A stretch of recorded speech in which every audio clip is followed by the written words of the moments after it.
Hey everyone! Old School Pokemon here, back again with the PokeFlipz podcast, joined by my usual co-host, KetchumAllCollectibles Dan. How are we doing today, Dan? Doing very well. How are you? I'm doing well. Excited for another episode. Yeah, looking forward to today's chat. We've got all kinds of massive news in the hobby, as always. Nick threw in a last-minute thumbnail change from our standard stock one to referencing about PSA grader notes. So I guess we'll dive right in there. We're going to be here for the next approximately 3 hours. Q&A, as always. Leave your questions in the chat. I will star them. We will get back to them eventually. So what are your thoughts, Nick? You spend $130 on PSA grading, and you get a couple one-liners here and there. What are your thoughts on how that's going to affect the market moving ahead? I like the idea of it. Like with Tag, how they have like a whole detailed breakdown. I really like the idea of it. I think it's cool to have for like the super high-end cards. But for the vast majority of cards, I don't think it matters. Obviously, the vast majority of cards aren't going to be graded at $140. So I think it's a neat feature to have, but I don't think it's that big of news. The amount of stories on Instagram sharing that post and people being all excited about this and saying it's going to be a game changer and all this stuff. I don't get it. I don't think it's going to have any type of effect. I think it's cool to have, but that's about it. I think they could have not ever done that, and it would have been the exact same thing. It'll just be one more thing for people to cry about. Like it'll be like, I mean, I've heard some. I feel like the trend for today will be me saying, I have no idea what people are thinking. I have no idea what people are doing. Like, I don't know if it's just me, but some of the takes that I've heard lately around some of this news are just so out there. Maybe it's me getting all riled up, coming off a night shift, going back to day shift. I guess it always goes on to some extent, but yeah, like, people are acting as if they want it. I don't think people actually want it. It's going to be just like the grading. It's going to be inconsistent. There's going to be times where they take the comments that were meant for one card and they accidentally put it on another card. I'm going to shout out Slab Podcast because I'm gonna poke at Greeny a little bit. I think he said something along the lines of like, oh, well, now if I send in a card and it has a scratch that they don't put on the grader's notes, then I'm going to get financial reimbursement for that somehow. Like, what are we talking about? Financial reimbursement barely ever happens, if it happens at all, to begin with. There's going to be no, like, financial guarantees that stem from them failing to disclaim or disclose some damage on the grader's notes. And one thing that I said, kind of like, by no means am I rooting against Tag. I've still not graded with Tag. I thought I would at some point. Maybe I still will someday. Very, very rough start so far with some of the issues that we've seen. Just like anything else, too, you see the issues. You don't see the ones that aren't an issue. So, like, how many thousands of cards have they graded where they did a reasonable job, where the person was happy with it? But, like, anecdotally, I'm good friends with Josh, good friends with Java. So we've seen some major issues that they've had. But anyways, the thing that I was going to say, commentary on grader's notes, that I think of when I think about Tag, people just want 10s. It's like people claim that they want to know this and that and the other thing, and they want subgrades. And no, they don't. They want big numbers. Big numbers, no whammies, that's it. It's like, I don't care about grader's notes. I just want a 10. I just want a perfect card. Like people claim that what's going to happen is you're cracking out a 9. You're grading a card that you think is super clean, and it's not going to be satisfactory because you're going to send in a card that you think is going to 10. You think that it should 10. They're going to point out that white dot, that other white dot, and then you're going to say, well, I have 50 cards. I've seen 100 cards. I've seen 1,000,000 cards that have more white dots than this. and they got 10s. I've seen cards with worse centering. Like, the only grader's note I got was that the centering was off. And it's within 60-40. It's this, it's that. Like, people are just going to use this whole grader's note thing to drive themselves even crazier. And I think it's only going to be negative experiences from it, to be quite honest with you. Because, and one thing that I don't know, and I'm not positive here, maybe it's known, maybe it's not known. If you do get a 10, presumably there would be no notes. Or if you get a 10, will they say, like, centering was slightly off, but it was within? There was a minor back scratch. There was a minor white dot, but it was within parameters. Like, presumably, at least I would think that you would not get any grader's notes whatsoever if you got a 10, right? I would imagine they'd include, like, what's the exact centering, stuff like that. I don't know, though. I didn't even think of that, but I would imagine they would include some notes. Because if that's tied to the cert and everything, like, they're, again, consistently inconsistent, there might be some graders that put in nothing because it's a 10, and there might be some that put, like, oh, well, the centering was slightly off, but we still 10'd it because it was within. Oh, the white dot was there, but we still 10'd it because it was within. If that's now publicly facing, if that becomes the whole report that you can pull up based off the cert number, I don't want my 10s talked poorly about. My 10s are perfect 10 out of 10 cards, and I don't want anyone, I don't want to pay more money to have you deride my cards. My cards are perfect, beautiful specimens, 10 out of 10, the highest grade ever achievable in the entire world, and I don't want to hear anything bad about it. Don't you get my card's name out your mouth. I don't want any of it.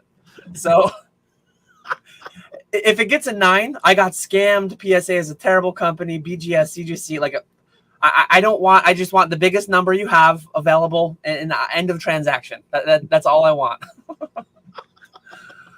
No, but, like, the amount of stories that came up from it, I don't see it as being huge news. I don't know. No, I guess people are just desperate for news. Anything.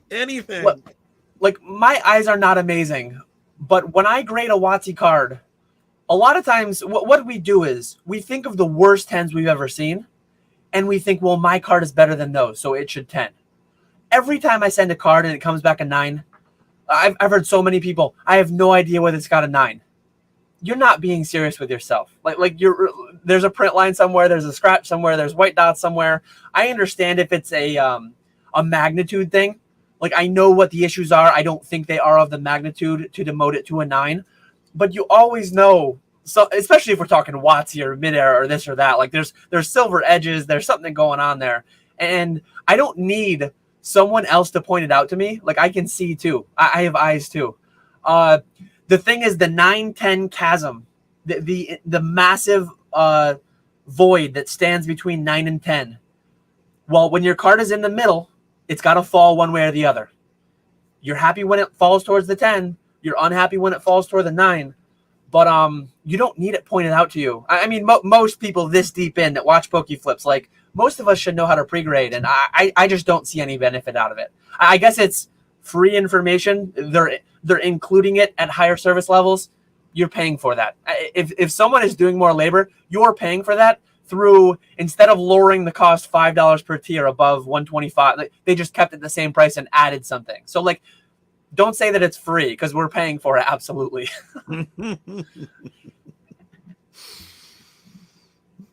Yeah, and I don't think it'll ever drop down to, like, I don't think we'll get grading notes on everything ever. I can't see that happening. Yeah, please don't. I think it's going to always remain at this high tier. Please continue to grade cards in 10 to 15 seconds. Don't look longer. I don't care. Very few people care. Like, just get us quicker, but not too quick, cheaper, but not too cheap grading. That's all we want. Yeah, Walter says, do you still get the notes if you're upcharged? Can you opt out? Another thing too, and this is a point that I brought up in various Discords, various conversations that I've been in. Presumably, the fact that they have to take note on location of an issue or type of issue, whatever it may be, they're going to look at your cards closer. They're going to have to. I mean, normally they just look at it, boom, 10, 9, 8, whatever. Now they have to actually explain themselves. They have to show their work, presumably. That's going to take them longer They're going to look at your cards longer. Remember back when CGC used to have the whole subgrades thing, and people went through the Pokemetrics data, and the amount of pristines, the amount of perfect 10s that were being given out were significantly lower. Basically, your cards were being graded harder, and you were getting on a lower average grade with subgrades because they had to take more time. Every card starts at a 10. So when PSA looks at the card, when a grader looks at the card, they look at the front, they look at the back, they look for whatever they're looking for. Every card is a 10 to begin with.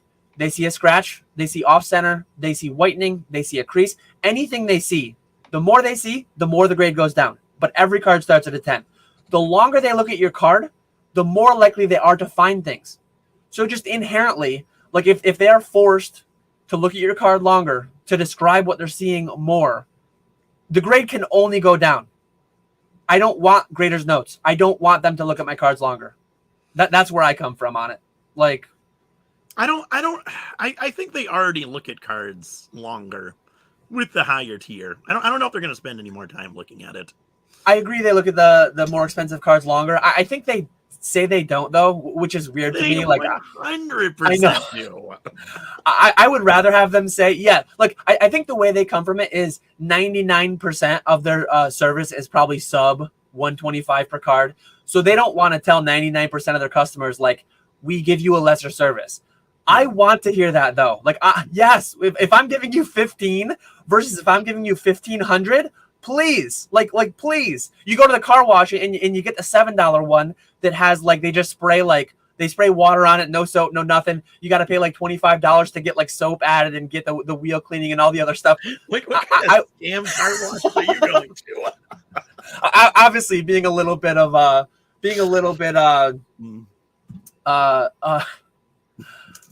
hyperbolic. Hyperbolic was the word I was looking for there. A little bit hyperbolic on the car wash variants and offerings, but I want to get more when I pay more. Like, I want them to handle a $10,000 card a lot easier than a $1 bulk card that I'm going to sell for $40 in a PSA 10.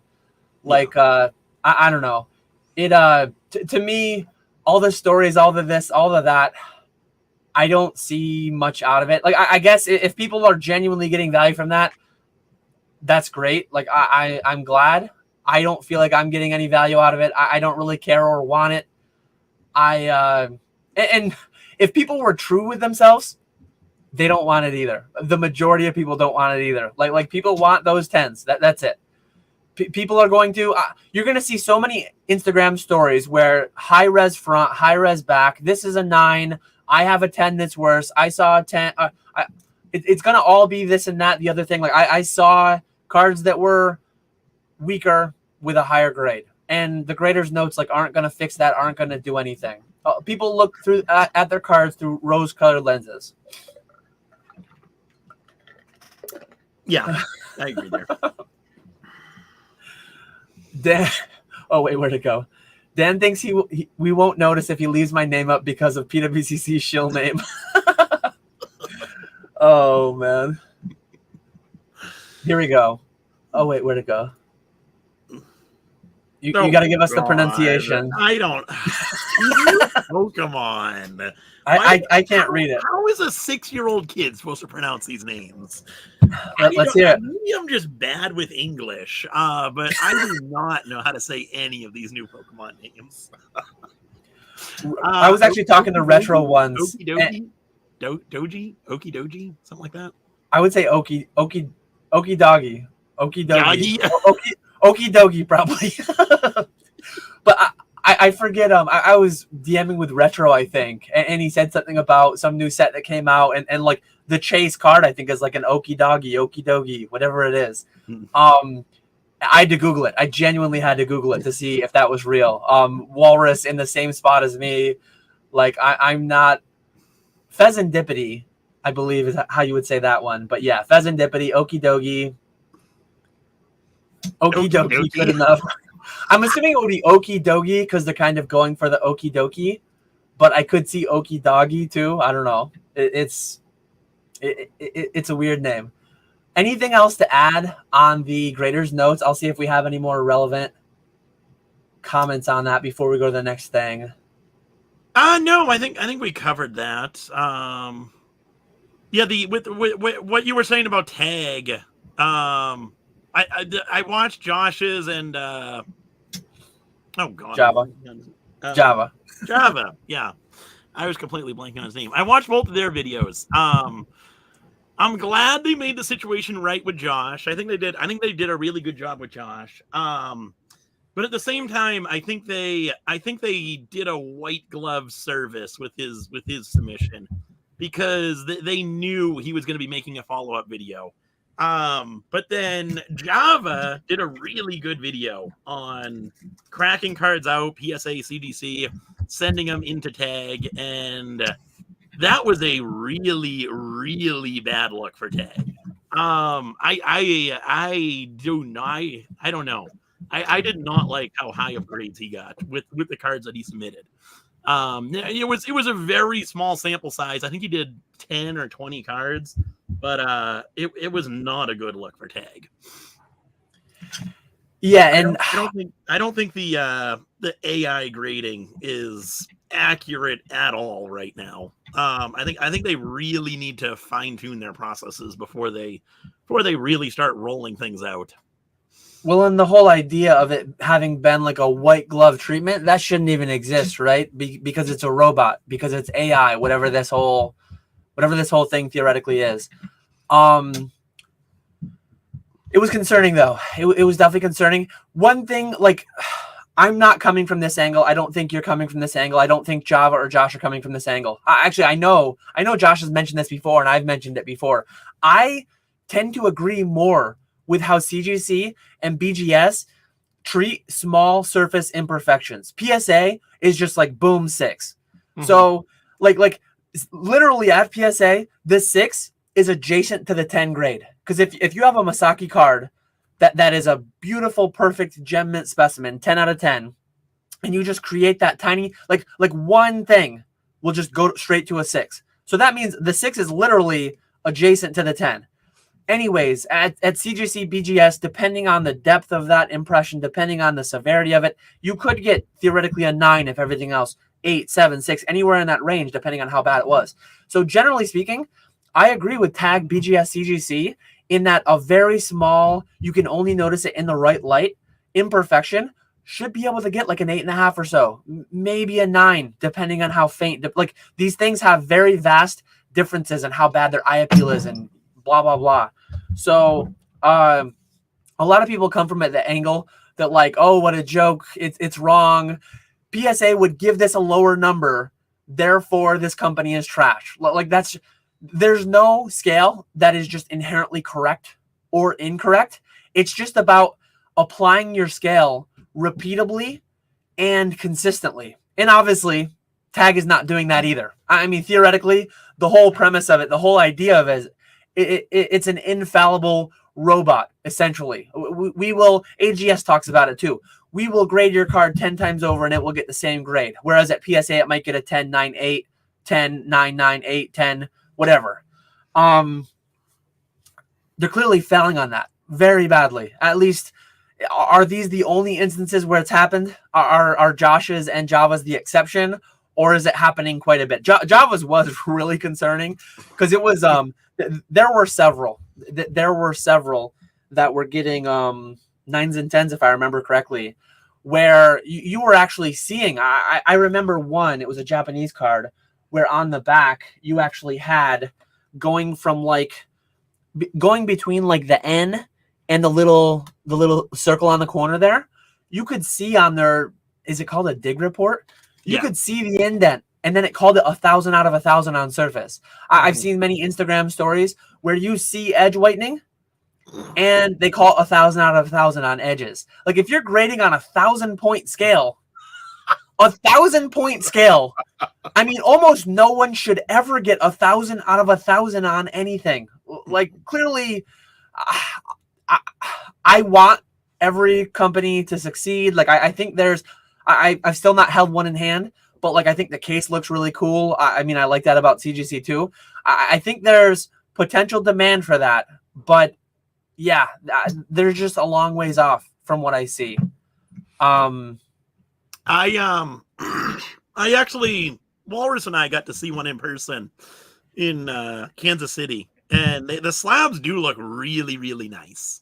I think it's the exact same case that CGC uses, but having all the information like etched in instead of it being a label, I really do like that aspect of it. So on the plus side, their cases do look really, really sharp. So as I mentioned before, we're going to go for a few hours. I am starring questions. So if you asked questions earlier that were not on the topic of grading, I will take those later. I won't lose yours, Retro. Don't worry. But I'm going to try to throw up questions that are like on the same topic. Yeah. Star the Collecticon case, because I got a hot take on that. I do have that one starred, yeah. Okay, awesome. Or wait, I think I do. I didn't see it in the starred. What time was it asked at? It was early on. Like how to store cards for shows. Okay, yeah, I do have that.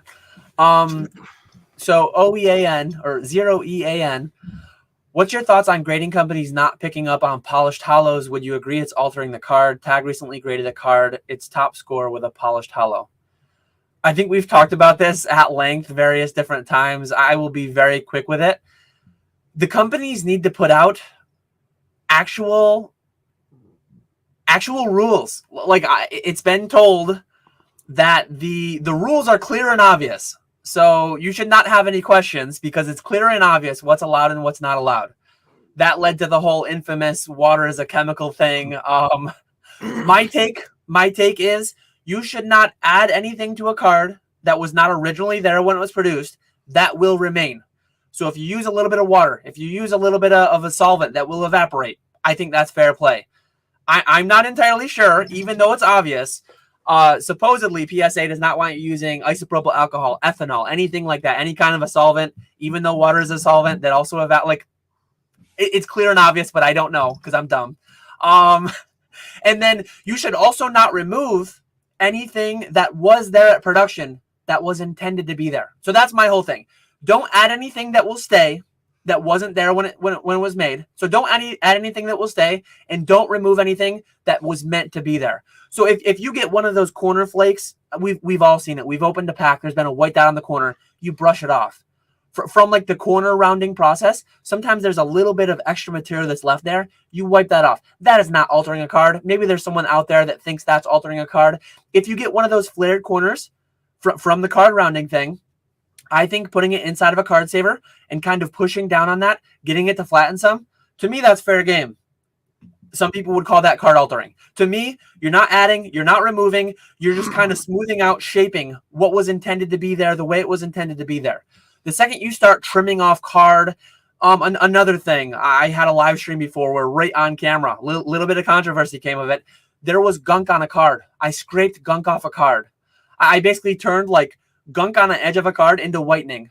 And some people got up in arms that was altering and this and that. Like that gunk was not meant to be there. I took it off. I would not call that altering. That was something that was not originally there when it was made, that was not intended to be there. I physically removed it through a physical process of just scraping. Now, had I done something different, had I put that into one of those cutter things, had I trimmed off the entire edge, now I would have not just been removing something that wasn't meant to be there. I would have been removing a lot of card that was there and meant to be there. So trimming is very different from removing something that wasn't meant to be there. That's all my take. What's your take, Nick? I agree. I pretty much had the same take as you. Using water, like licking your finger, wiping something off, perfectly fine. Removing dirt, perfectly fine. Adding Kurt's card care, whatever. I don't agree with.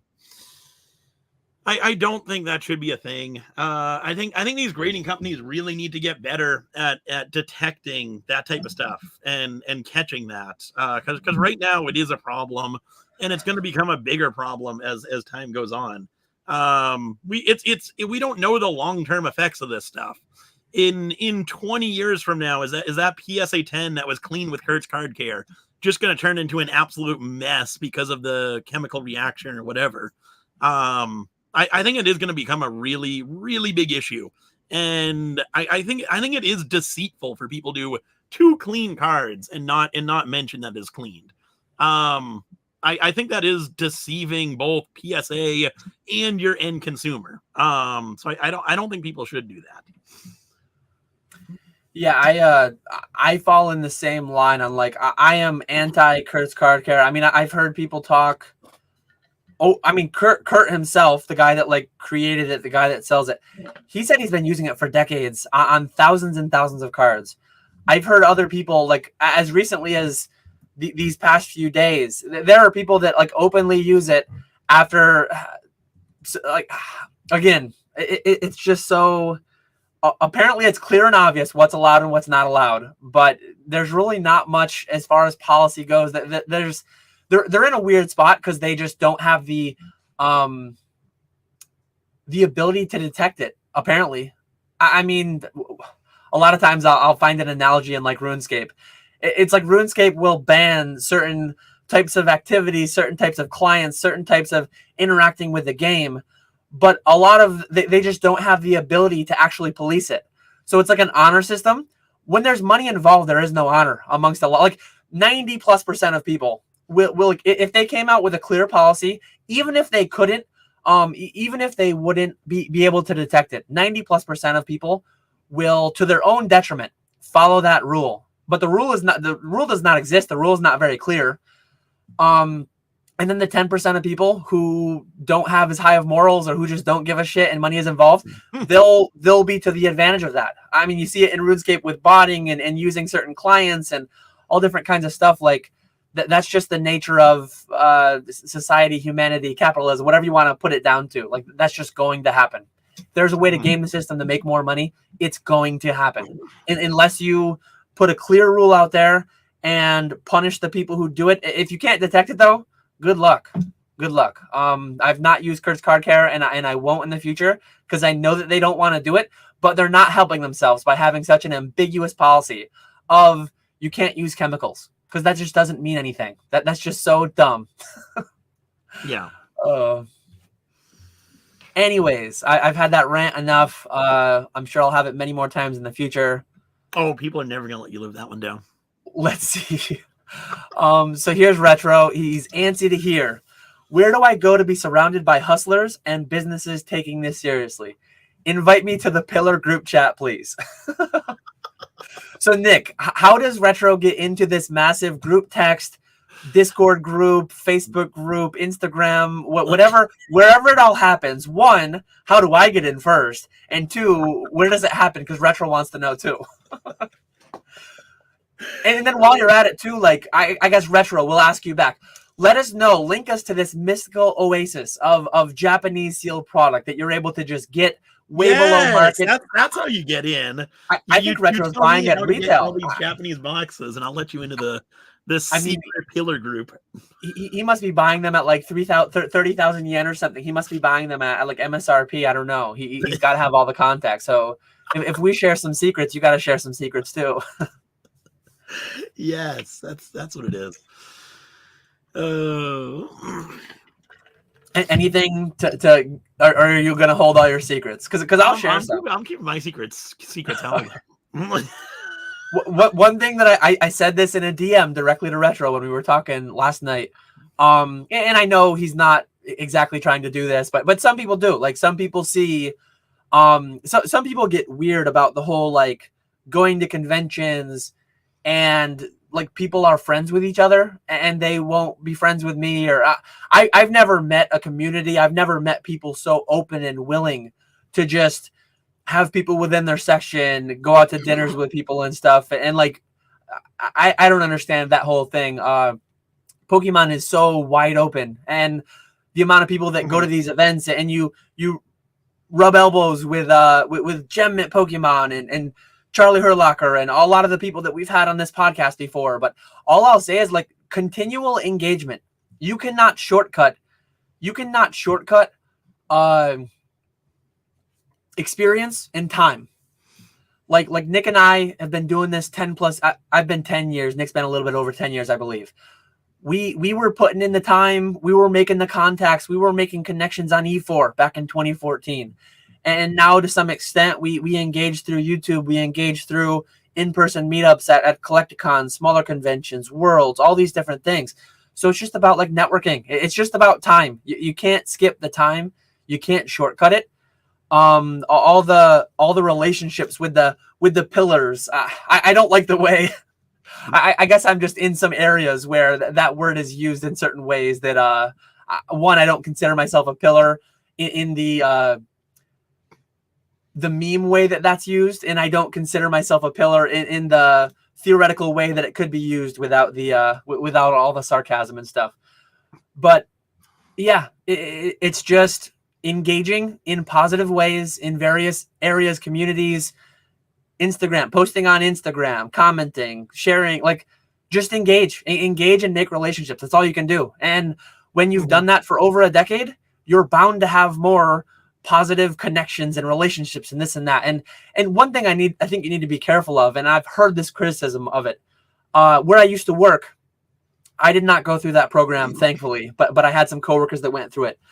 What was that thing called? How to Win Friends? Who Dale Carnegie. How to Win Friends and Influence People. I understand the entire, like, there's a positive way to go with that, and there's a negative way to go with that. I've had this conversation with Jake. I forget if Jake has had this conversation on live streams back when he used to do them, or maybe we've just had him in our Patreon voice chats or something. But if you only create relationships with people for what you can get out of them, that is not what you need to be going for. Like, ideally, you engage in a space where you're not just thinking of every relationship as what can I get out of this. I see you typing, so I need to see what you're saying up in the live chat now. But yeah, you shouldn't enter in. You shouldn't only go to conventions thinking like 4D chess. 2 years from now, how can I use these people to make more money? Like we've talked about it many times. If your only goal, and I'm not, let me take Retro's comment off because I'm not talking to him specifically about this. I'm talking very general to everyone. If you're in Pokemon like only for the money, what are you doing? I feel like there's way better places to make a lot more money. I don't think this is like, if your sole goal is making money, I just feel like there's better places. I think most people really like Pokemon and they like making money in it too. So yeah, go create relationships. Don't see every relationship as how is being friends with Nick going to catapult me to making an extra 50 grand a year or something like that. I mean, that didn't pan out because PokeFlipz only has like what, 1,300 subs. I expected at least 50,000 when I signed on for this. But yeah, I know I got really ranty and rambly there, but hopefully some of that makes sense. You just need to engage. You can't shortcut creating relationships and things like that. And I text with a lot of people that are doing high level things in Pokemon, but that's because I've been engaging with them and talking with them for the past decade, most of them. 5 to 10 years for a lot of them. So yeah, just continue to be out there, build a brand, build a name. I made a video on my channel maybe 2 years ago about just the benefits of, there are pros and cons, but there are some benefits of putting your name out there. Like I'm sat next to digitally the Nick Old School Pokemon. Some amount of people, when you say Old School Pokemon, they know who that is. They think of Nick. They think of all he's done on TCG Player and eBay Live and all that stuff over the years. They think of that crazy guy who collects WotC sealed Theme Deck displays. Like, he is a name in the space, and that doesn't come like immediately. That comes with time. So yeah. And I'll also add it doesn't always benefit to get other people's opinions, because I remember putting you and James on blast. I remember when I was first talking about doing the eBay Live 6 days a week. You and James both said I was crazy for doing that. But I think that was the best decision that I've made in a long time. Is just one thing though. You agree that you were crazy for doing that, right? As of today, I will agree that was insane. Okay, so we were right. We were right though. But no, you ground it out. Like, you ground it out. You created that name. You create, like, it doesn't happen overnight, and it doesn't happen by accident. It happens from consistency over a long period of time. Yeah. So let's see. Here we go. Here's the one that you wanted. So 0EAN. Any cheap recommendations for displaying your graded cards at expos? What do you use? Secure notice boards, expensive display cabinets. I always rent the $40 display cases. So for one table, you rent 2 cases. $80 you rent the cases, and those work well. Are there better options? Maybe Nick will give us one. Maybe he'll spill the beans on one. So in Kansas, Walrus and I were walking around, and we came up to a table, and they had these. I don't know if you guys saw them on Instagram. They're kind of hard to explain. They're smaller than the standard cases that you rent, by a good bit smaller. And I thought they were kind of cool at first because they're these black cases with a white or a clear like acrylic thing on top, just resting on top. And the case itself it's obviously like indented down, but the pieces are separated. So you could stack the black pieces on top of each other, and then the white acrylic thing just goes on top of that. And so I thought, oh, this person must have traveled with these. That's kind of a cool idea because they're really compact and you don't take up much space carrying them around. And so I asked him, hey, these cases are cool. Where'd you get these? And he said, oh, these are the rental cases that you get now. And once I heard they were the rental cases that you get now, I thought it was absolutely terrible. Because now you can easily fit 3 of these cases on each table. So you're losing a lot of space with these new rental cases, and you can't it doesn't have like the mechanism to open and close it easily. You have to physically take this acrylic cover off, or you could lift it up and hold it. But yeah, the new case is absolutely terrible. I think it's still the best option because it is the only option. But the old cases are so much better. The new cases don't look good, and they are a lot smaller. Those are the rental cases? Yeah. Do they have some amount of each still? Like, so they do still have the silver ones. I don't know how it works if you can select which case you want. If that is an option, 100% go for the silver cases. But I would imagine it's just going to be random. Whatever they give you, they give you. Interesting. Yeah, the big issue that it comes with is like most people are flying in. I know Josh, the Green Shiz, had some custom built thing that he had made that fit inside of like checked baggage. I think he built it. He built it out of like acrylic or whatever, went down to Lowe's, Home Depot, and he actually he custom built something. But I don't even check bags. Like I would need something that would fit in a carry-on, and it would just be really, really hard to get something. The issue is like it's such a good business for Collecticon to be in the business of renting cases. Because you think about it, they have what, 70, 80 sections, 800, say it's 800 tables, 10 tables per section. Obviously not everyone is going to get a case, but probably half the tables, say it's a quarter of the tables, say they're renting out, that'd be 400 or 500 cases they'd have rented at a given thing. They got you in a good spot because they know it only costs $40 for the weekend. Some item that cost them maybe $40, $50, $60 to buy outright. So their first show, they're getting their money back. Their second show, they're already in the profit. And obviously they must be driving a big U-Haul around. Like obviously that's not happening for free. They have some amount of cost in that, paying someone to actually truck them or shipping. Maybe they ship them by the pallet. That's probably more likely. But whatever the case may be, you can't. If you own one, you can't ship that via UPS to yourself and then ship it back. Like by the time you ship that thing twice, you'd be in for hundreds of dollars. Yeah, exactly. So it's a tight spot. And I've also never vended without one, and I would not want to vend without one because just how easily someone could walk by and just slide a slab into their pocket on the way by. I guess that's where vendor POV content provides the double hit of like, you're making content and then you're also like providing yourself with a little bit of security footage, right? In the event that anything went wrong. But good luck. Good luck if you see someone walking this way away from your camera that swipes something into their pocket. Like, what are the odds that you're actually going to know who that was and have any recourse to track down your card? There was actually someone who had a binder, was recording the POV, and someone swiped their first page from the binder, and the camera just wasn't pointing at the binder.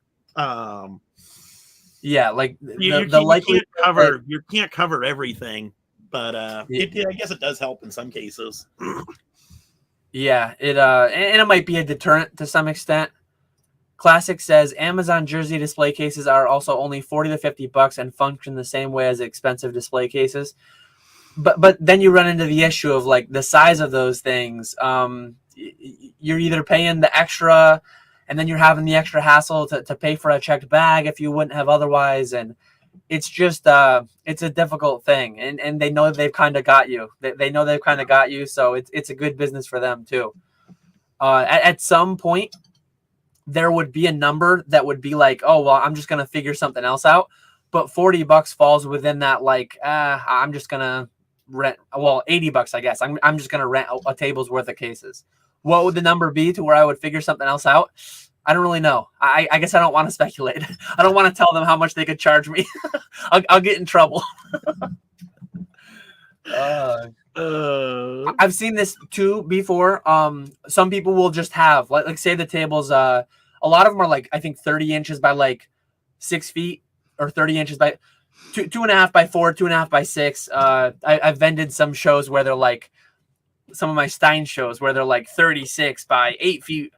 So there's a difference there depending on which one you've got. But yeah, if you literally just have a big piece of plastic you lay down, that's enough deterrent. Like if someone starts trying to lift up a huge thing and then grab a card out, like it's not going to be easy. But then again, like it's also a little bit more difficult and tedious for you to grab that card out of the middle. And for local shows though, like if I was regularly vending more than once a year, any local shows, I would buy my own display cases and then I would still rent them from Collecticon when I traveled. Like I would have some at home. I know, Nick, you actually have those big like bubble top ones, right? Do you still have those? Yep. Well, Jake, I should start charging Jake to use them because he's been using them because I don't vend at all anymore. But yeah, I have those ones, which I really like those ones. Those ones are very expensive, but I think they look really, really good. Yeah, they do. But obviously, when you were going to Collecticons back when you used to vend and do anything other than eBay Live, you would still rent from them, right? Just because you couldn't transport. Yeah.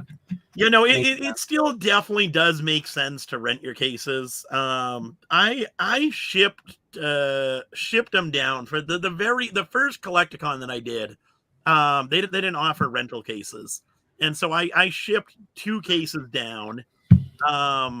And it was like $50 to ship the cases down, and then another $50 to ship them back. So that's a lot. The $100 is cheaper or more expensive than just renting 2 cases. So you're definitely better off renting cases. They don't look as nice, especially now, but it still makes so much more sense. And then you don't have to worry about finding a UPS store and dropping them off there. Especially like if you're leaving right from the show on a Sunday night, it's impossible to ship them. So it does make a lot more sense to rent the cases. And yeah, Classics mentioned that I don't know what the dimensions of a carry-on are, or a checked bag even off the top of my head, but theoretically you could just get that size exactly, whatever will fit into your luggage. If you've got an area that's 30 by 60 to cover, 30 by 48 to cover, you just buy 30 by 16, 30 by 6, like 3 or 4 or 6 or however many you need to subdivide it down into. That makes sense. Yeah, that's what Josh did, and he actually had a pretty good setup. It actually looked pretty good. Yeah. I guess since we're talking about displaying at convention, well, here's actually another starred comment that we can use, and then we can pivot this into talking about recapping Kansas City a little bit. We can also talk about, so Grimer Collects wants to know why Gen Con over Charlotte? Oh, easy. eBay Live over hanging out with a bunch of nerds. Nick will always choose eBay Live. eBay Live over all else.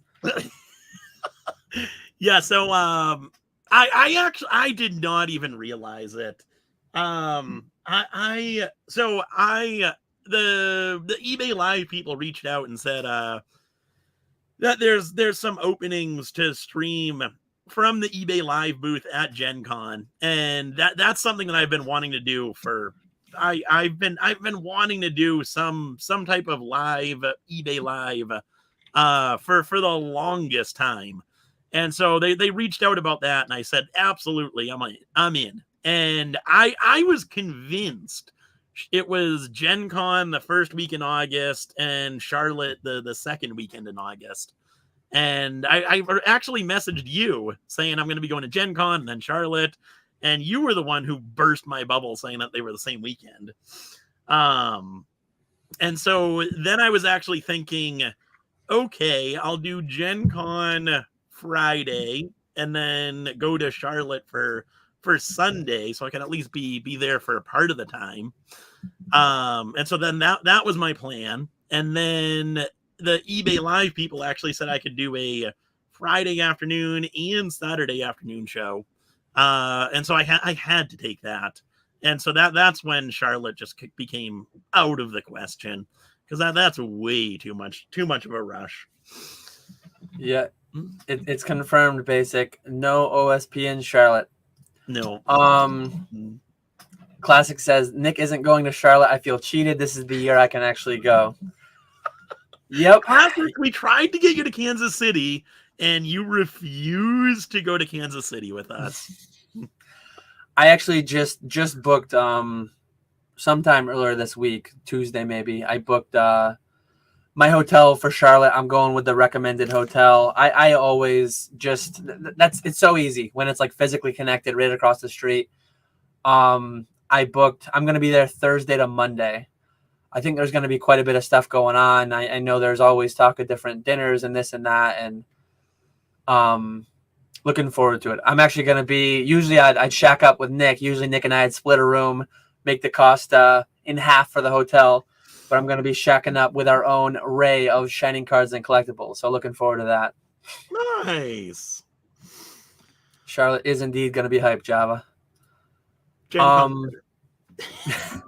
I'm sure Gen Con will be a blast too. I know Mr. James of Z&G Emporium himself will be in the vicinity by then. I think he's having his move sometime in the next week or so.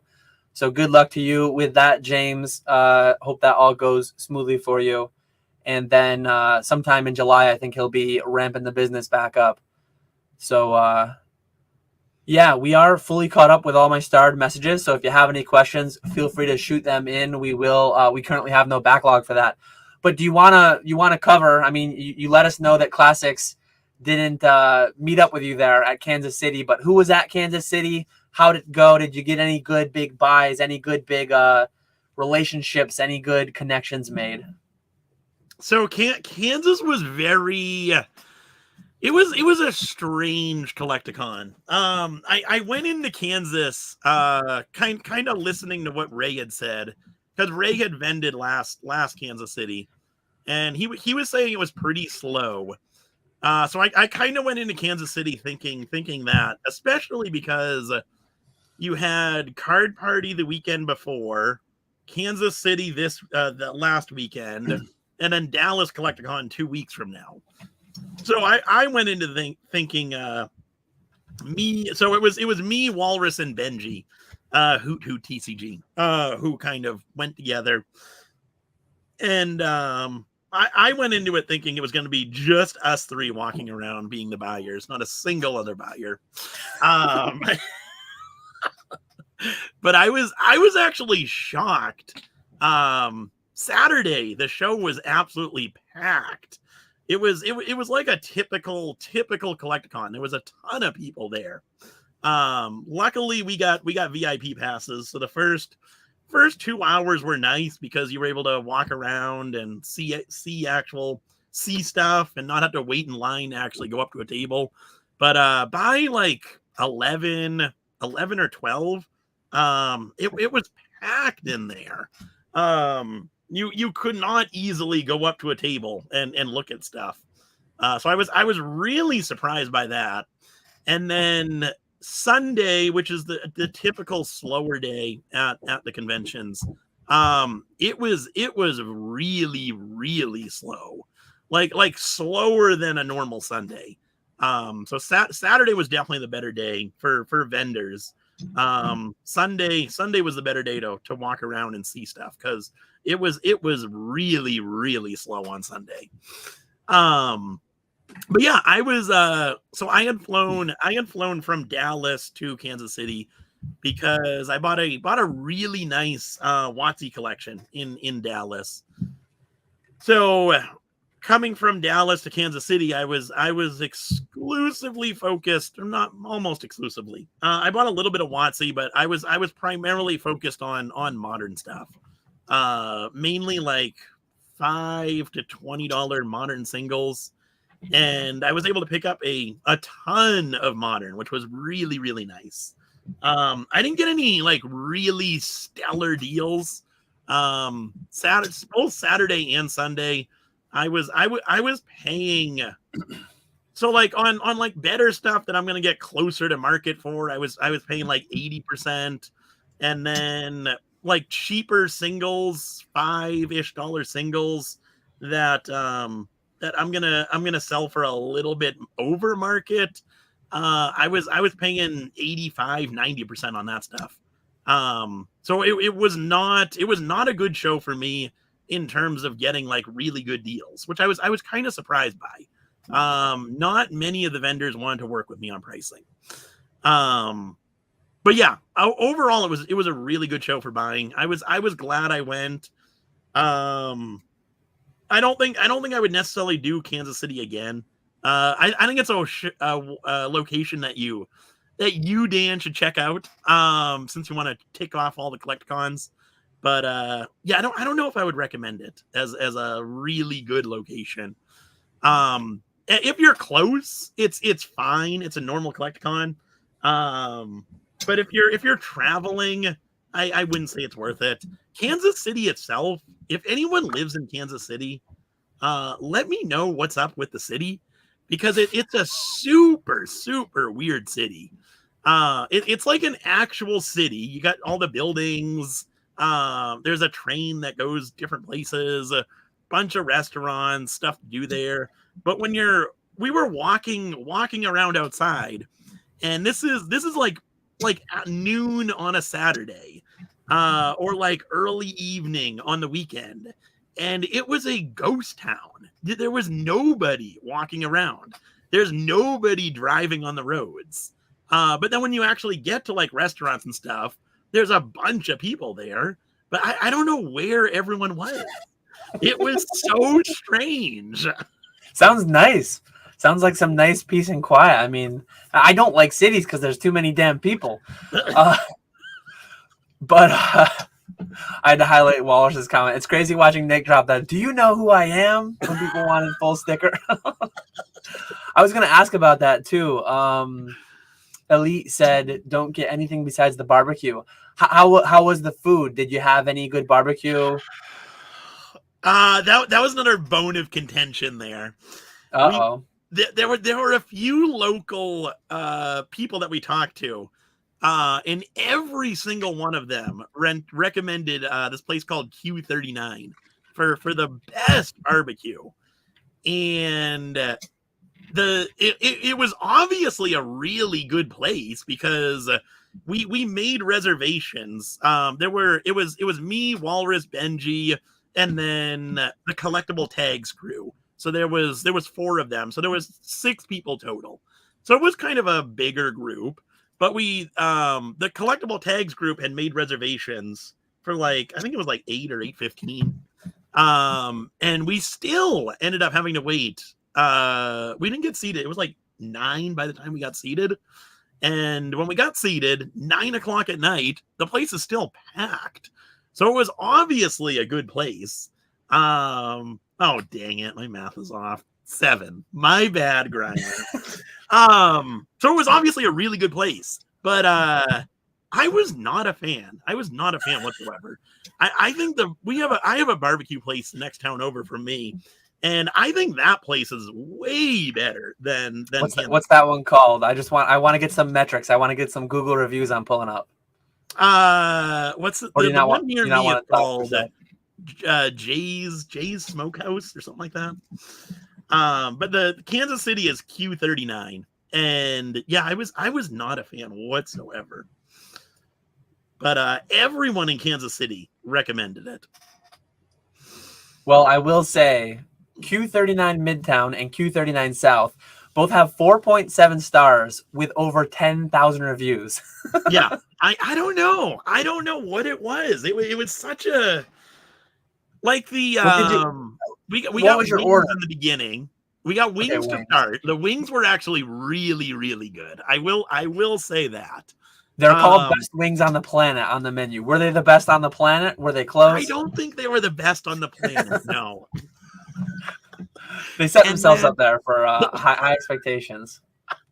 So I ordered the combo plate. I got pulled pork, brisket, ribs, and the sausage.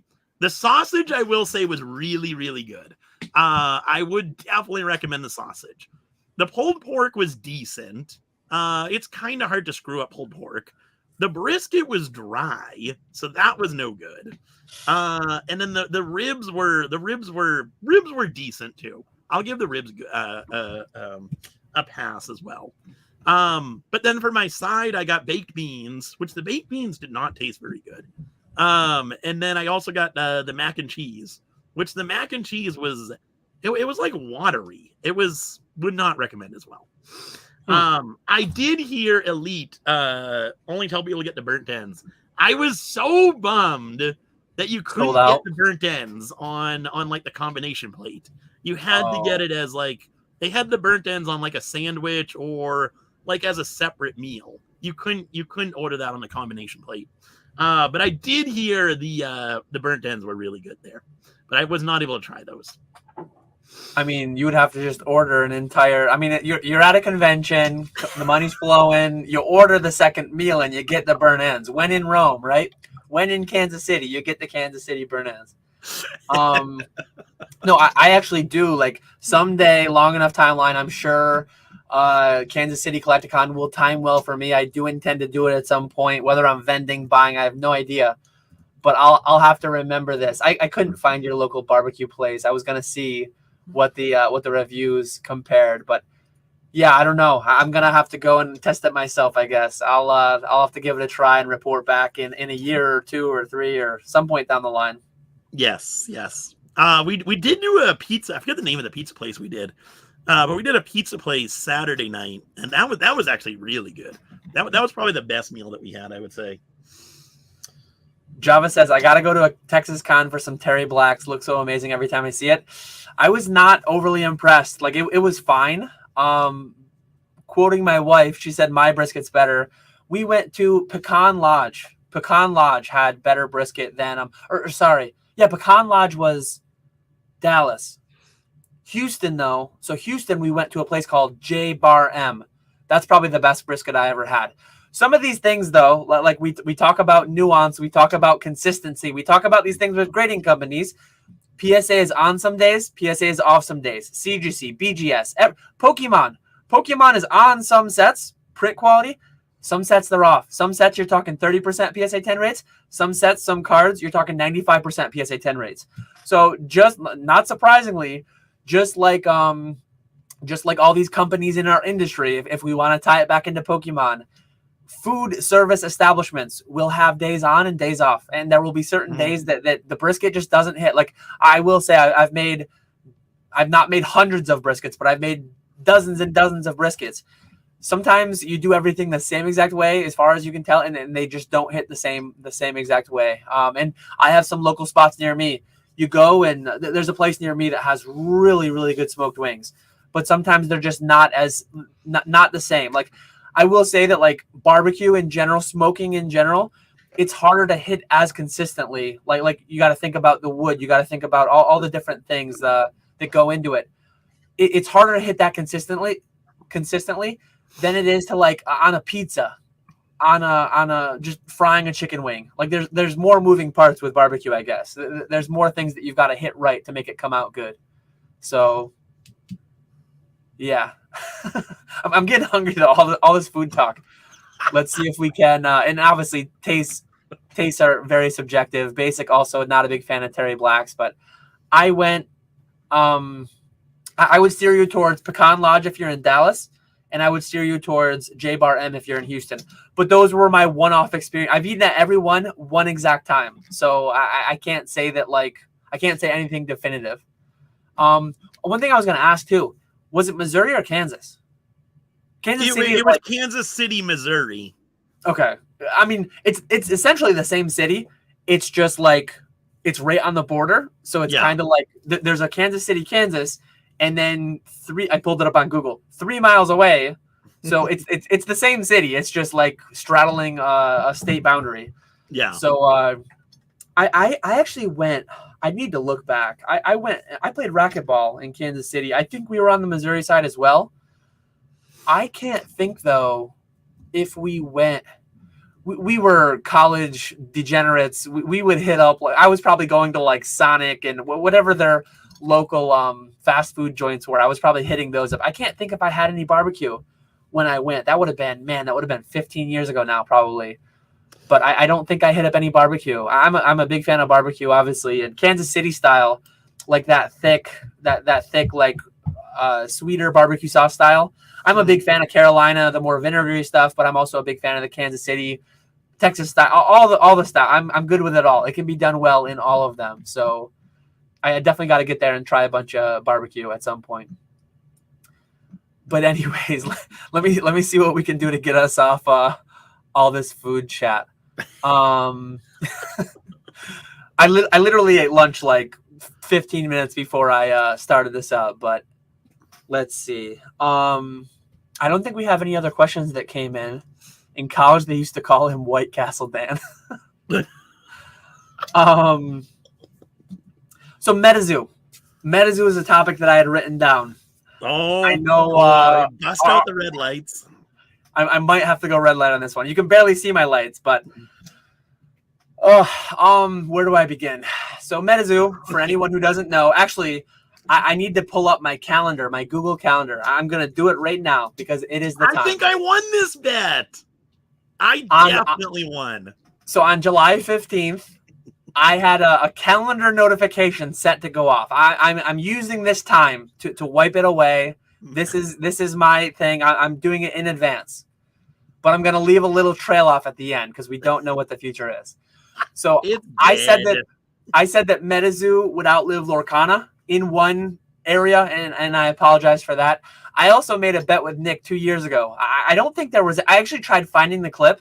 I spent like half an hour going through various podcasts from 2 years ago, and like just looking at the transcript, Control F, Metazoo, dead. I couldn't find it. I couldn't find the clip where I said exactly. But anyways, 2 years, I said Metazoo would be alive and well. I said it could die within 2 years, but I would be surprised. Well, it died within a year and a half. It was funny. I did find one spot, I think, where we had Josh as a guest, or maybe it was Josh's question on screen. But I talked about the momentum. I talked about the video game. I talked about the Netflix thing. All these things that clearly didn't pan out. I did talk about Walmart and Target, which did actually pan out. But Metazoo is officially dead and bankrupt. That does not mean Metazoo will be gone forever. Metazoo lives on in our hearts, clearly, because our two of our friends of the show, two of our favorite podcasts, go check them out. If Mr. Walrus wants to link them, feel free to link them. But the Cardboard Hands podcast, they titled their podcast yesterday, "Should we buy Metazoo? Will we?" Like whatever, something about buying Metazoo. As did Slabbed. So Greeny and Oak and Josh and Nick were talking about Metazoo. So clearly Metazoo lives on in our hearts. We all have a soft spot for it. We all wish it would come back. It is for sale. The fact that Oak publicly admitted that he like emailed the people, like what are we doing, people? I mean, I love you, Oak, but like what are we doing? I had this conversation with somebody else privately, but like anyone who watched How I Met Your Mother, we should buy a bar. Like it was kind of a recurring thing a couple times. Just a couple of friends sitting around. out of nowhere, we should buy a bar. Like, we go to bars, we have fun with bars, we love cardboard, we love TCGs. Let's just buy a TCG. Like, I don't know how seriously or not seriously Oak was actually thinking about it, but to actually email them, it's like this is an actual lawyer representing a bankruptcy case that is actually trying to do business. I did not send him an email. I assume hundreds of people did, because I watched.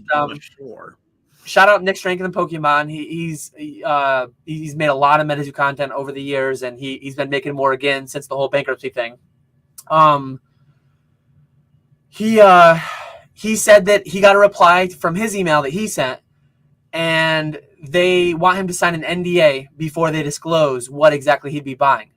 What did you think of that? I thought that was perfectly standard. That's perfectly reasonable. I would not expect any other thing. And he was making it out to be like a big deal that they wanted to keep things secret, and this is going to lower his offer. I don't understand. What did you expect? That they're just going to what they're trying to do? A random person. Hey, here's exactly what you would get. Post this on YouTube.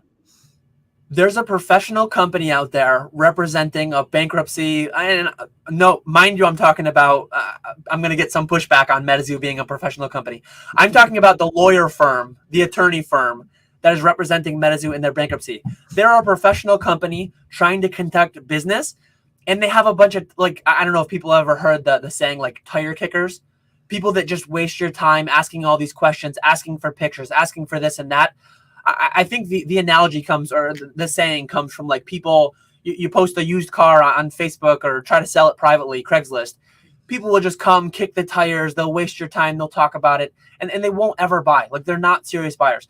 I guarantee you that poor attorney had 300 emails from a bunch of tire kicker, Metazoo community, cardboard community people. And it's like, what are you guys doing? This guy's trying to do business. And I love you, Oak, but what are you doing? Like, we should buy a bar. We should buy a TCG. 99% of the people sending the emails did not have the ability, nor the means, nor the desire to purchase Metazoo games. Why do you message me on my eBay listing asking for photos when you're just going to offer 50%? You're not a serious buyer. Why are you emailing an attorney about a bankruptcy proceeding for a company that, and one thing that I will say, like, I'm not saying this behind his back. I've talked with Nick Strength and Pokemon privately. I've talked with him publicly in his comments, and I actually left this comment. $100,000 buying Metazoo games. What? and then his most recent video, $50,000. He's lowering his offer now after being offended by asking to sign an NDA. Here's my credit card. The limit's 60 grand. Swipe it. I'll buy Metazoo for 50 grand. What are we talking about? Like, people are just, they have no idea what they're even talking about. Like,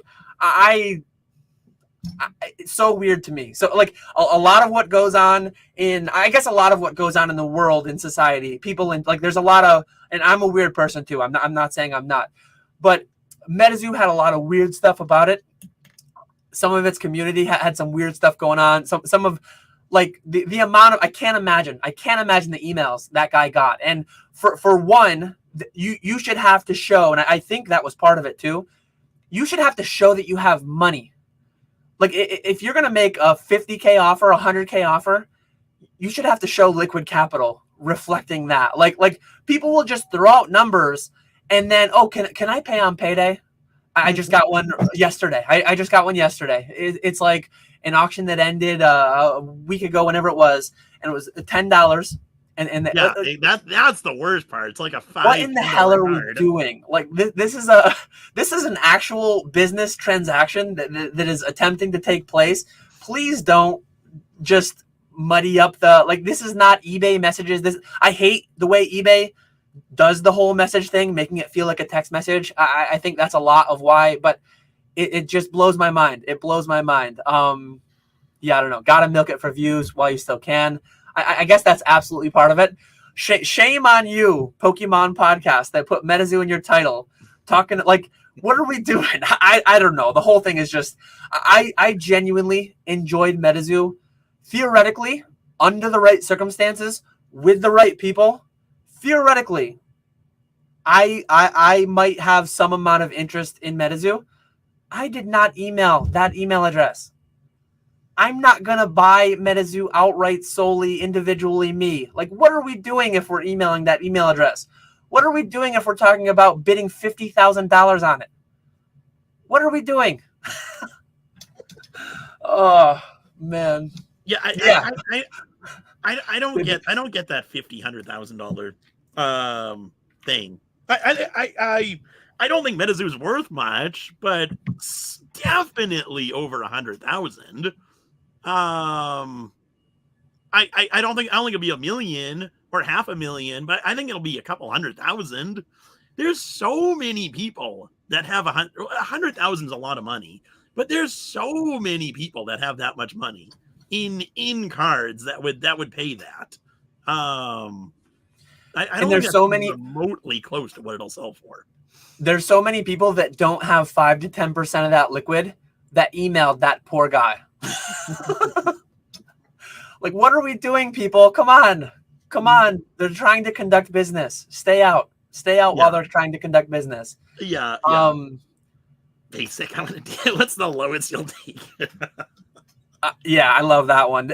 Genuinely, not even. I guarantee you they got that email. I guarantee you. 100%. Instead of people saying like, "Hey, I'm prepared. I have warehousing and I've looked into the," and to credit, like I'm not trying to trash on Nick Strength and Pokemon. I publicly commented on his one video that I thought the $100,000 offer was like completely nowhere in the vicinity of what would actually take to buy the company. So I will give that. And he said in his video, like he's actually talked to people. He knows people with warehouses, and he's called freight companies, and he's done the math on like how much would it cost to ship hundreds of pallets from this area at Golden Distribution to wherever is where. He's doing some legwork, and he's actually doing some math. And maybe I'm wrong. Maybe in 3 months, and I will apologize if so. If Nick Strength and Pokemon makes a video that he bought Metazoo for 50 grand, for 100 grand, I guess I'll regret that I didn't myself send out an offer of $51,000 and win it myself. But I don't think that's going to be the case. I could be wrong, but I guarantee you there were people like, "Oh, well, I'm interested in buying it. What are you going to take?" Mm-hmm. Like that's not the way this is going to work. People think they're going to get a fully itemized, like you think you're going to get a CSV with 75,000 rows that shows you every single individual itemized. No, it's a bankruptcy thing. Like, the seal. Maybe they'll give you like roughly 10 pallets of UFO spell books and this and that, but for them to withhold that from the general, like that's completely reasonable. That's probably relatively standard.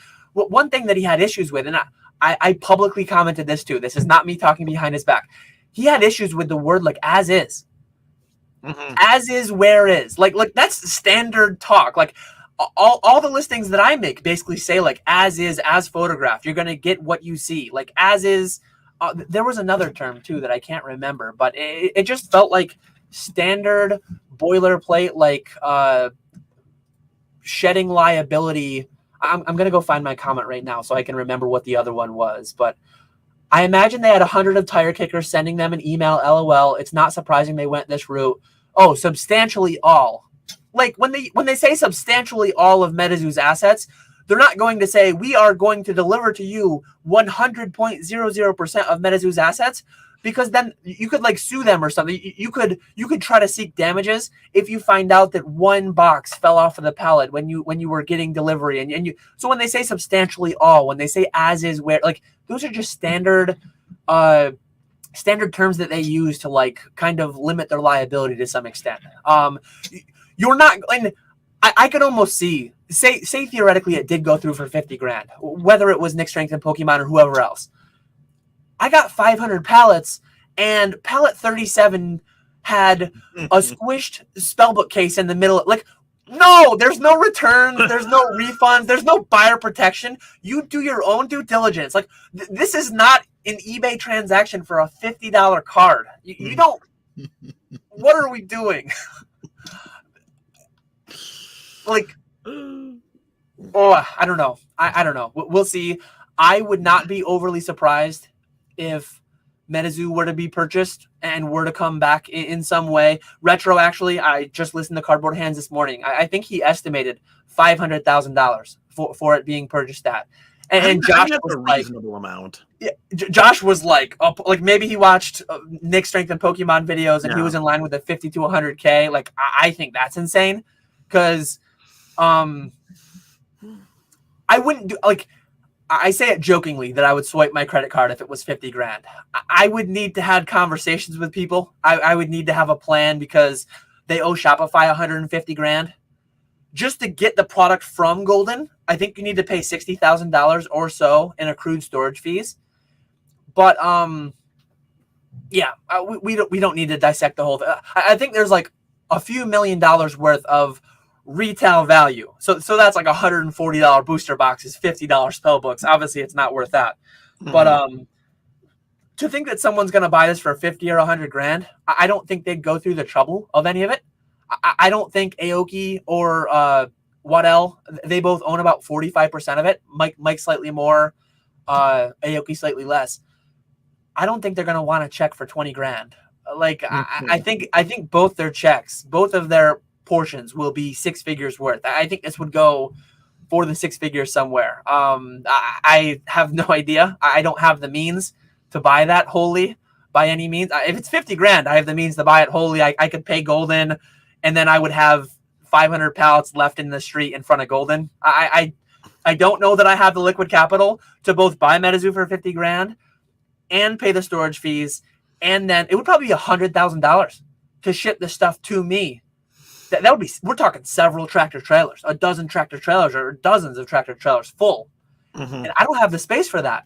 So like, I am not emailing them because I don't have the means. Like, and the amount of people that email them without, and we should buy a bar. We should, mm-hmm. You know why so many businesses fail? Because so many people just buy a bar, open a pizzeria, open an LGS, having no effing clue and having no like financial foundation built up to get this thing, like to get things going. It's not surprising why such a large portion of small businesses fail. Yeah. Yeah, no, that is for sure. That is for sure. Java brought up a good point that I also thought of. Why not Rudy? Did he just get burned so bad that he wants no part of it? Because he was so gung-ho about Metazoo. And he's someone who could easily spend the money. And I think do a good job of bringing Metazoo back. I wonder why. Or maybe he does and he's just not talking about it. I don't know. That is interesting to me. It wouldn't overly surprise me if Rudy has contact. Like, I don't think Rudy wants to deal with artists and deal with printers and deal with all, like, so much goes into running a TCG. So much. Does Rudy have contacts with printers? We know he owns a grading company now. What's his actual involvement in that? It would not surprise me. I think Rudy's a smart guy. I don't know if Rudy's actual name is Rudy. I genuinely don't know that. There was no Rudy listed as ownership on the Metazoo Games filing. There was Mike Waddell. There was I'm gonna pull it up right now. So there was Mike Waddell. I'm not gonna pull it up on screen because I know like Nick Strength and Pokemon got one and then he redacted the information. I don't have the information redacted on mine. I just have a copy of the. I'm not gonna show people's addresses, but even though it's public information, Mike Waddell, DJ Kid Millionaire Limited, which is Aoki's company, and then there's a couple artists, but there's no Rudy. Aside from Mike and Aoki's company, there is no other owner with more than 5% of ownership in Metazoo. I would not have been surprised before this information came out. I would have not been surprised to learn that Rudy did have ownership, but it appears that he doesn't. So is he in the background looking into this, throwing, like, I could see it, but also like, look at what he's got going now. Like, does he actually care? Like, he had a great gig with them. I understand why he did what he did. He had exclusive promos. He was buying a very tangible percentage of the total print run. He was crushing. He was printing. He was printing for so long. And even though he sat on like a lot of product that's worth a lot less. Similar to me, he did not lose money in Metazoo. I did not lose money in Metazoo. Did he? I mean, did he have upsides that didn't pan out? Obviously, if Metazoo panned out, if it worked out, maybe it still can if someone buys it. He would have had a lot more upside that just didn't come to fruition. But it would not overly surprise me if Rudy were to try to buy it in the background. But I think he's a smart guy, and I think he wouldn't be talking about exactly what offer he was going to be making on YouTube. And I don't think he'd be sharing. Like, he shares some on YouTube, but like as far as the actual mechanisms of his business, and he doesn't really share that much through his YouTube. For someone who posts multiple videos a day, you do not get much out of him. He kind of does a lot of pumping. He talks about how the boxes that he owns, 3,000 of each, are going to be $500 boxes one day, and yeah, I could see a reality where in the background he's trying to, but like Aoki, I don't know. Nobody knows. Nobody knows. I think there's a decent chance. It all comes down to what number they would take. Like, I would be surprised, not like shocked, but I think the full number to make everyone whole would be like a couple $1 million. And I know Nick Strength and Pokemon said the same thing. I don't think anyone is buying it for the full retail value of all the product. I think if you add all the retail product plus all the debts they owe, it's like $3.5 million or something. No, I don't think anyone's paying that. Like, if someone offered that and had the money and cut the check, the deal would be done and over with, and I think they would accept that. But will they even accept? I actually bought the house that I live in now. I bought it on short sale. Not quite a bankruptcy, not quite a foreclosure. But what happened in the instance of this house? I bought it for about 160 grand. The people owed more than that. So they were pre-foreclosure. Within 6 months to a year, the bank would have taken back ownership because obviously it was a collateralized loan. A mortgage is a collateralized loan, collateralized by the house, by the property. They owed like maybe 180, 190 grand. I bought it for 160. Realtors took their fees, blah, blah, blah. The bank, knowing that they didn't want to take ownership of the house and have to sell it in foreclosure auction themselves, knowing that they would likely net less money that way, they opted to sell it through me through a short sale. And in a bankruptcy thing, obviously in this instance, the collateral was a house that was worth a bunch of money and had actual utility. And the collateral in this instance is $3.5 million of Metazoo product, which the retail value, the wholesale value, I mean, factoring in the accrued storage fees, factoring in the logistics of transporting it, might be zero.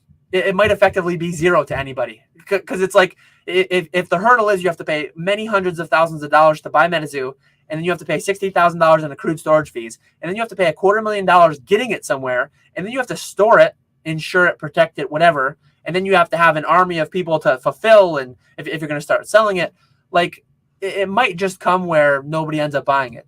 But someone also could too. And to say that, like, it's going to go for 50 grand to me is just very off. I don't think that's going to be the case. No shot. We'll see. Yeah, I think it'll definitely sell for something. I can't see them not accepting any offer because something is better than nothing. And just racking up those storage fees and ending up throwing all that stuff away, they'll definitely accept something. And one thing I've said before too, and one thing that I kind of like what are your goals? What's more versus enough is a constant theme on my channel. I think part of Metazoo's failure, one thing I said, I listened back to it, and maybe I'll release the clip as a short, because I did find in one episode where I believe that Mike was passionate about the project, and I believe that he would not let it die. Metazoo could be alive today if someone wanted it to be. Would it be running at a slight loss? Would it be running at barely break even? I think the aspirations got so high, and the taste that came during the pandemic, that hit of $30-20 million a year in revenue, and then failing to be able to meet that again.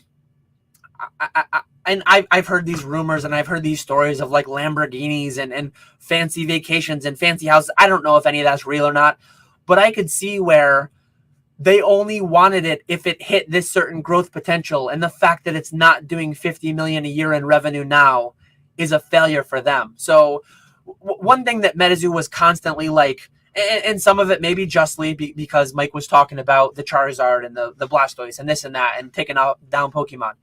Metazoo didn't ever have to, and if somebody buys it in the future, it doesn't have to compete with Pokemon. There's a lot of room between bankruptcy and the highest grossing media franchise of all time. There's a lot of room in between to have a successful business. Maybe the owner of it, whoever buys it, maybe it's a team, maybe it's one guy, maybe it's whatever. Maybe they don't make $10 million a year from it.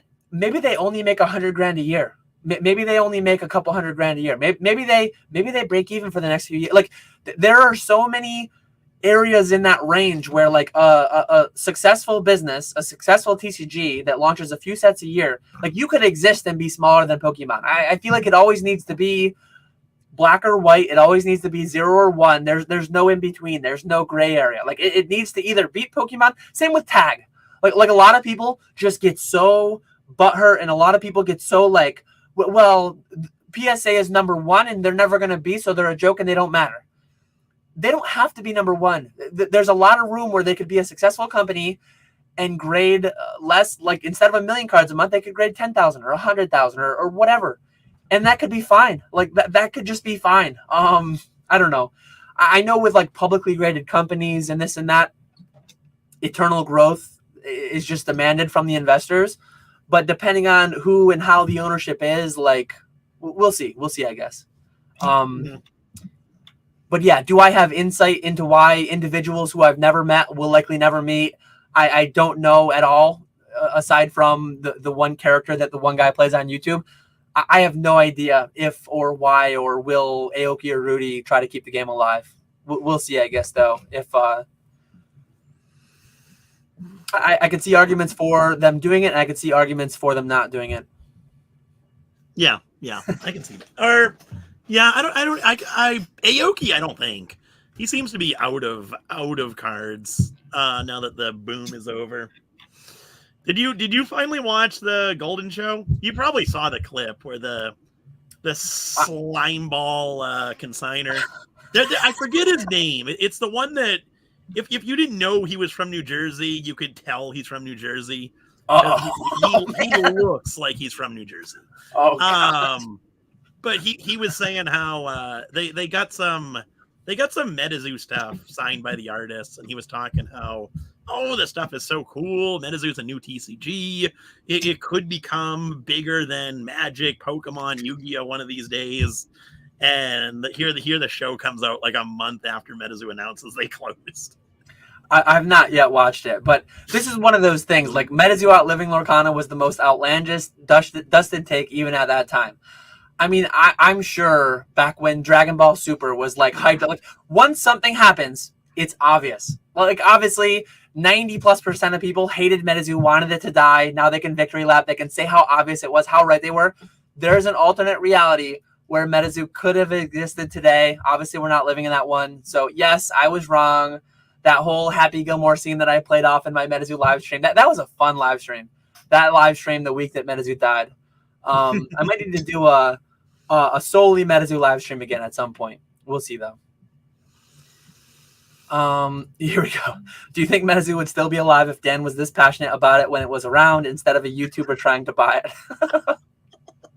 Hey, I was making Metazoo videos. I actually have more Metazoo channel videos in the chamber. Not one tomorrow. My Metazoo videos come out on Saturdays, but I have at least 2 or 3 more videos that I'll make, whether or not it gets bought, whether or not I or anyone else buys it. Like regardless of what happens with Metazoo in the future, I will have a couple more videos on it at least to bring it to a close. Why? Nobody watches those videos. This channel's for me, for my journey. I enjoyed Metazoo. You won't even go back and watch those videos. Oh, man. Y'all remember when this pod was somewhat educational? No. Ask your questions. You've got 2 guys that have been in the business for over 10 years, and here we're talking about Metazoo. Dan to Metazoo. Yes, send first. I'll pay PayPal afterwards. Oh God, that's hilarious. Actually, Retro. See, Retro hit me up the other day. I was at a brewery. I was having some IPAs. I was at a surprise party for one of my wife's coworkers. He sends me a message, and I'm like, he should know by now. I pay 80% on liquid stuff. I pay 80% on liquid cards. Hit me up. DMs are open. I will buy all your liquid, Japanese promos, alt arts, English, like good stuff. Good stuff. He hit me with all these like half grade CGC, BGS. Like, what are we talking about? No, I'm not gonna buy those. Like, come on, man. Dan, I was at a party collectibles. When people, I'm gonna push Retro on this one. I saw him share a story. Send offer, serious buyers only. I'm not gonna send an offer, and you should not expect serious buyers if you're not a serious seller. If your card says send offers, you're not a serious seller, so you're not going to get serious buyers. If you don't have a price, you are not a serious seller. Like, you need to have a price. Have a price, please. If you're going to ask for serious buyers, be a serious seller and have numbers. What are we doing? The card's not for sale if it doesn't have a number. I don't make offers on cards that don't have prices, collections that don't have prices. That was one thing I did at CollectCon too. Any table without pricing, instant walk by. They're not serious sellers, so it's not worth trying to transact with them. That's exactly. my take.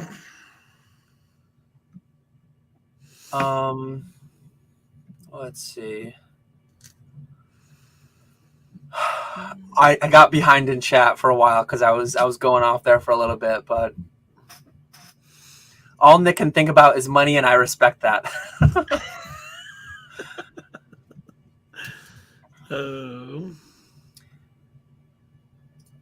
Aoki probably wants to distance himself from it as much as possible. Bad publicity. Yeah, I don't know. I could see someone, like some amount of people, every day I'm packing orders from Metazoo. It's not much quantity wise, and it's not much dollar wise, but some people are out there ordering it. I think I mean, look at the views on Nick Strength and Pokemon videos. I think a lot of the videos talking about Metazoo bankruptcy right now are getting as much or more views than Metazoo ever did when it was around. So I don't know. I feel like something could be done with it, but if someone will do that remains to be seen. No idea. That is wild how much Metazoo is still selling well for you. The previous owners of Dan's house are now homeless, but he doesn't care. No, I think it was a divorce. I think, but I see some comments about the American dream. People are really trying to get me going. The house that I bought is so, like, the people who short sold it probably are the kind of people who say the American dream is dead. When you look at this house, like when I bought the house, so it was built in 2004-ish, 2003, 2004. It was built then, and it was built as just a house. It was built as a 3-bedroom, 2.5-bathroom house. Within 5 years, they put a massive addition on it. They put like a 600 square foot, 700 square foot addition on it. So they probably took all the money they could possibly get from the bank. This is the American dream to most people, consuming as much as possible. So year one, build a house that you can barely afford with money from the bank. 5 years in, get a HELOC, get a second mortgage, whatever it may be. They put an addition on. They put 2 decks on. They put a 3rd deck on with a pool. They fenced in the yard. They put a 2nd garage out back. Like, all these people were doing the entire 15 years they were here was spend beyond their ability. Like that was all they did. And then one of the most common things people get divorced over, I mean, the fact that they were being foreclosed on, going into short sale, probably factored into the divorce to some extent. Like that. I wouldn't doubt it. That is such a common story. Most marriages fail due to finances. Most businesses fail. I mean, maybe every business fails due to finances, I guess. So, like, I'm so big on personal finance. I'm so big on, like, learning to manage your money well because it's such the whole rainbows and butterflies. Oh, well, money can't buy happiness. Okay. Not having any of it surely causes unhappiness. So what are we doing? But yeah, I think they're fine. I hope no one's homeless, but some amount of people are. If they were homeless, it would not overly surprise me, but who knows? Wow. Oh man. You didn't what'd you do to the pool? You don't have a pool. You didn't have a pool when I came. I tore it down. It was an above ground pool that was gonna need a new liner and stuff. And pools like boats are best to just know somebody who has one.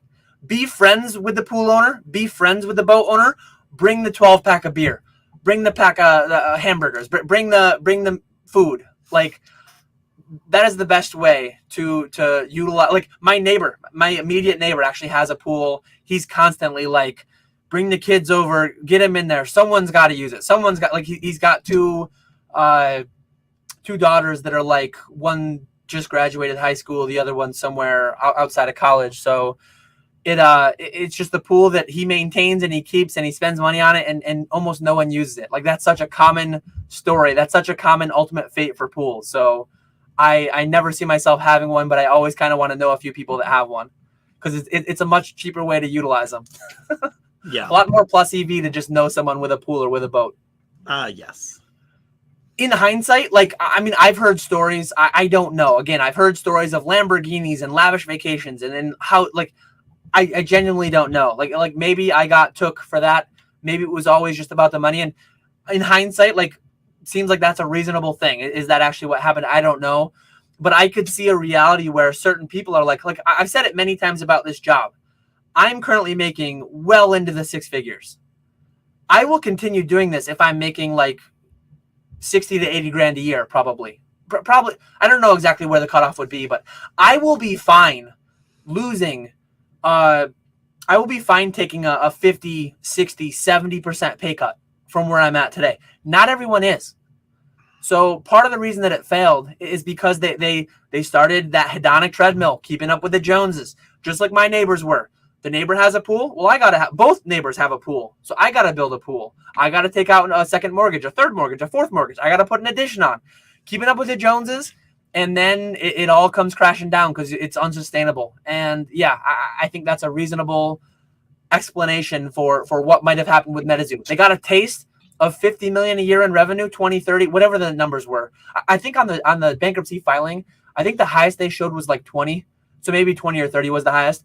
But once you get a taste of 20 or 30 million a year in revenue and you go backwards from there, some people just can't handle that. I would be fine with that. I've still not seen that. My numbers have gone up year over year, but I know at some point they will plateau. At some point they will dip, and I'll be fine with that. But some people aren't. So, and there's nothing wrong with that. There's nothing wrong with like, oh, I was only going to do it if I was making 100 million a year in revenue by 2025, and that ceased to be a potential reality. So they cut ties. I don't know. I agree with Walrus on that one. That Salem event was the worst possible thing I did for liking Metazoo. That left such a bad taste in my mouth for Metazoo and for not Metazoo, because the people there were extremely passionate, but just to see like how full of himself Mike was and how zero care he had for anyone there, it left such a bad taste in my mouth. For like him in particular, being the owner and everyone being there for him, and here he shows up 2 hours late to his own thing. It was so bad. And I've said this before too. I never met him in person. There's a chance that if I had met him in person, maybe I would have completely dialed back. Maybe I never would have became a partner. I've heard that a handful of times. People that met him in person getting a bad feel, and maybe it would have been better had I met him in person, and maybe I would have just stepped away from it some. But I don't know. It is what it is. It happened the way it happened, and we'll see what happens in the future. Just float in the bathtub like us non-pillars. All this pool talk. It's because Dan's buoyancy is lacking. Hey, fat is less dense than muscle. So trust me, I float very well. I mean, I can kick back with my Lapras pool floaty, handling my IPA to the side. I can float pretty well. I trust me. Oh man. Dan, get your money up and keep your spouse. I mean, finances are, I think finances are well above of like infidelity. Some amount of infidelity might tie back to finances too, but finances are far and away the number one reason for relationships to fail, marriages to fail. Let's see. We got Spencer in here who met you and Walrus at trade night. Love to see that.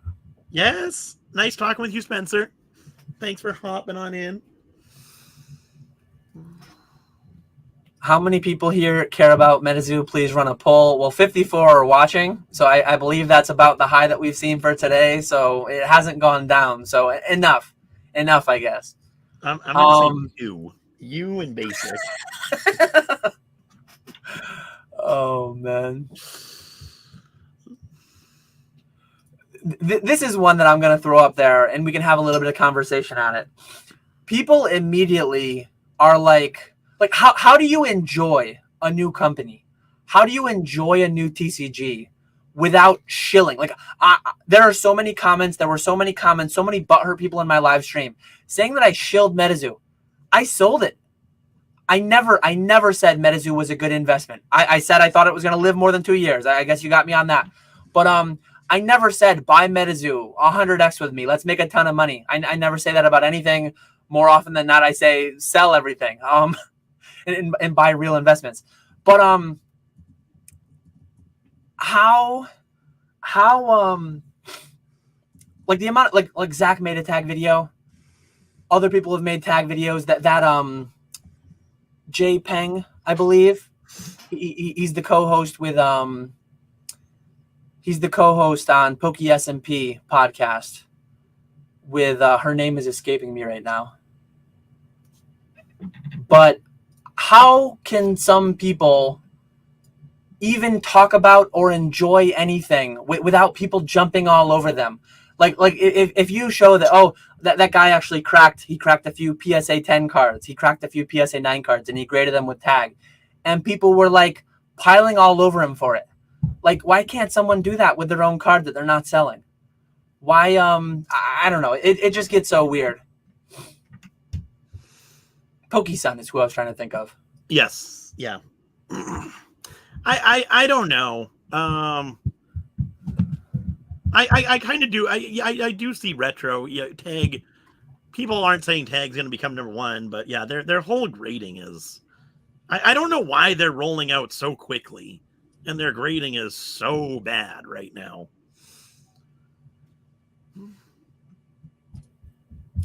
Metazoo. Oh God! Who cares? Just move on. Move on. What's from your answer? TCGs. Nothing. Who cares about them? Pikachu wants Dragon Ball Super. Pikachu, stop living in the past.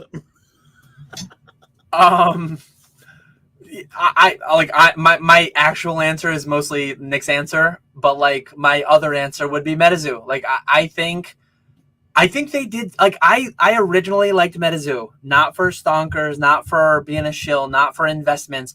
I liked some things that they were doing. I think if they were more reasonable, I think if they scaled back to maybe only 2 releases per year, they got way too crazy with too many promos. They made a promo for like damaged boxes. They made a promo. They made a promo for a promo for a promo. If you scaled back to a more reasonable release schedule that people could actually track, I liked the boxes. I liked the style of it all. I liked the serialized cards. I liked opening a pack knowing that I could like open something exceedingly rare. And I opened many tens of thousands of packs, and I opened a handful of those cards. But I didn't play the game. I don't play Pokemon either.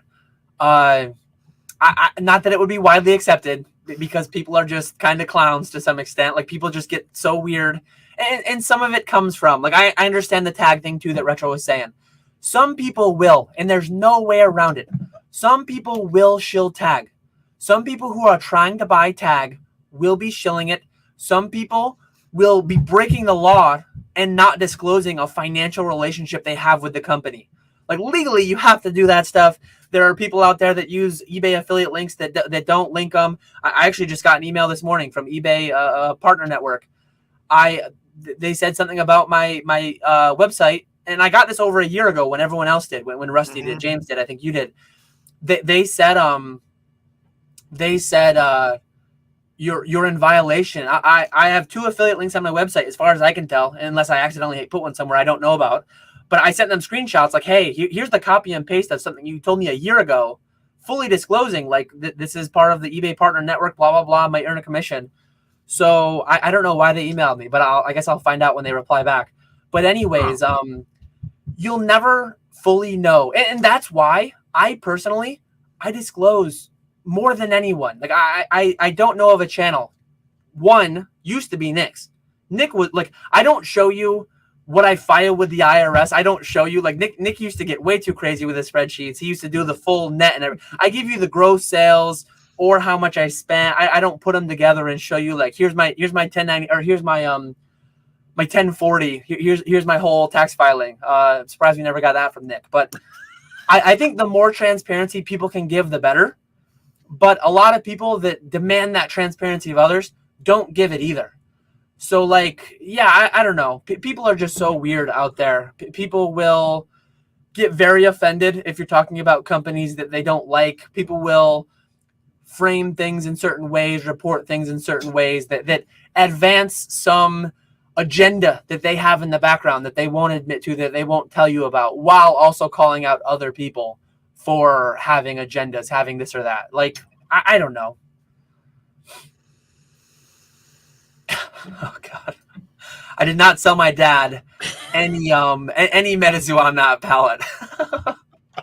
Hey Dad, I'm giving it to you at 50% of MSRP. This is a deal. Oh, I can see it. I can see it happening.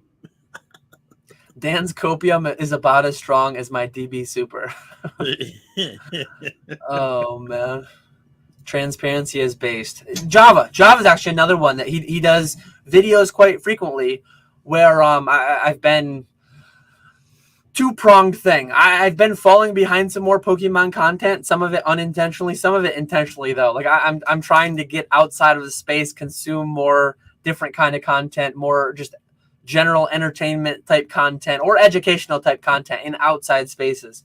Mm-hmm. So I haven't watched one in a little while. But I think Java, haven't you done still? I don't know if you did a May. I don't know if you're going to do a June. But Java used to just do like, hey, I have an arrangement at my local game store. This is what I put there. This is what I sold. This is what I made. Java would give a very transparent, like plus minus for the month. Mm-hmm. So go check out his channel if you haven't yet, if you're looking for transparency. But yeah, it's a very common thing that people will. Social media is just in a lot of ways quite negative, or a lot of people on it. The louder people are a lot more negative. There are a lot of positives that come from it too, but it is what it is. Yeah, it just depends on how you interact with it. You don't have to be part of the negativity. Yeah. But yeah, that okay, I think we're going to use this now to pivot. I think that formally closes our Metazoo segment that lasted maybe 45 minutes or an hour. I don't even know. But it's for sale. If anyone wants to ask the lawyer what's the lowest he'll take, I believe the email was shown on Nick Strength and Pokemon's recent video. So feel free to send, along with the hundreds of other people that already did it, what's the lowest you'll take? I've got $50. I think that might be enough to buy it. $50. I think the guy's probably already put up a filter and banned like certain words like lowest. But yeah, pivoting into Peak Datchu's question, because I don't think we have a backlog at all. What has been the most outlandish / ridiculous message or feedback you both have received on any platform criticizing your content or yourself? You want to start? I've been going too much. Criticizing content or myself.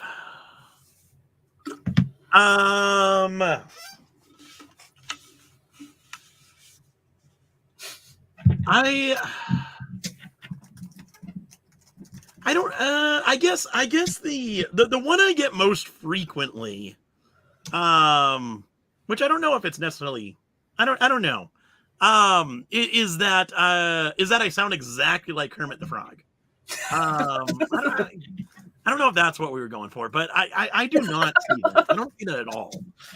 But I get that. I used to get that regularly on YouTube, and even moving on into eBay Live, I get that every once in a while.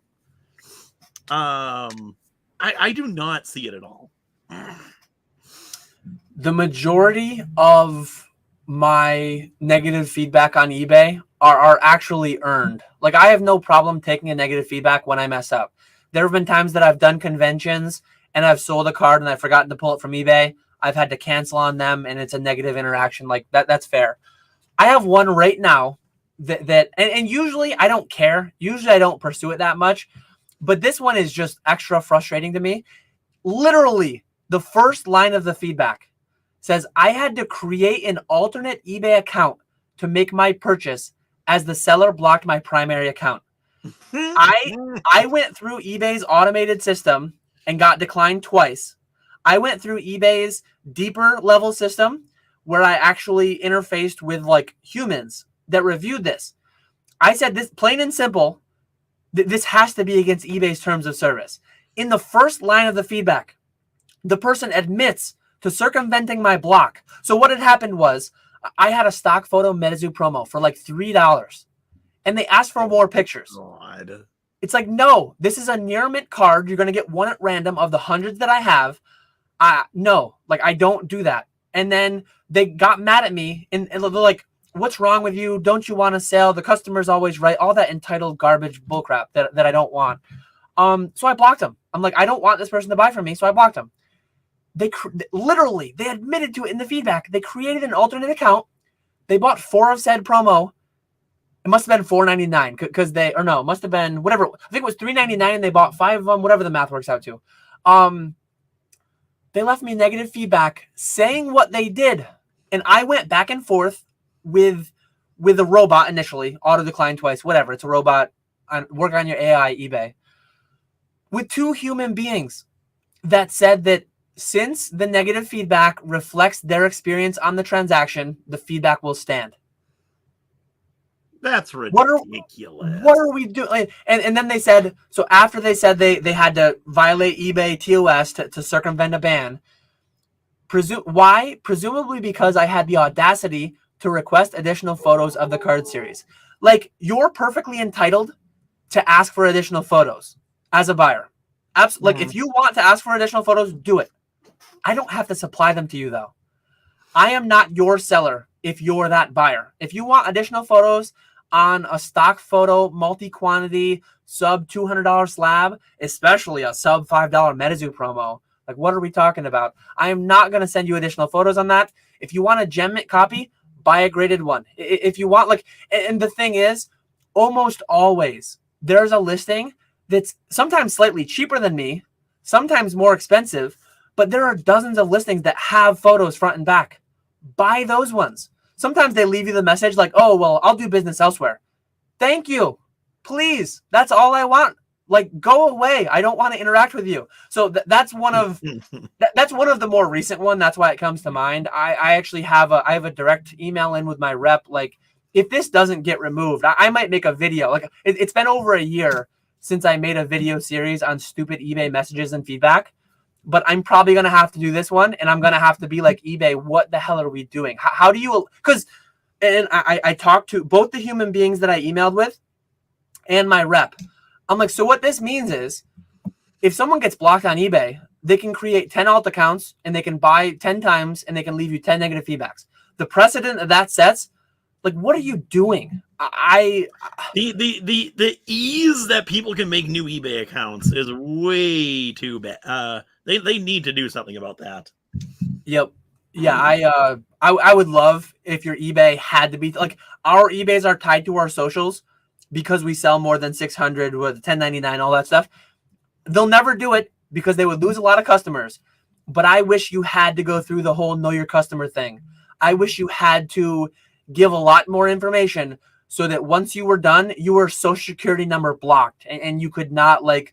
I wish there was a way that you could just be blocked, and because there are a lot of people that should not be on the platform, both buyers and sellers, but like for that, like, and then their final statement was, my criticism rests solely with the salesmanship, which made for my worst experience with an eBay seller in nearly a decade.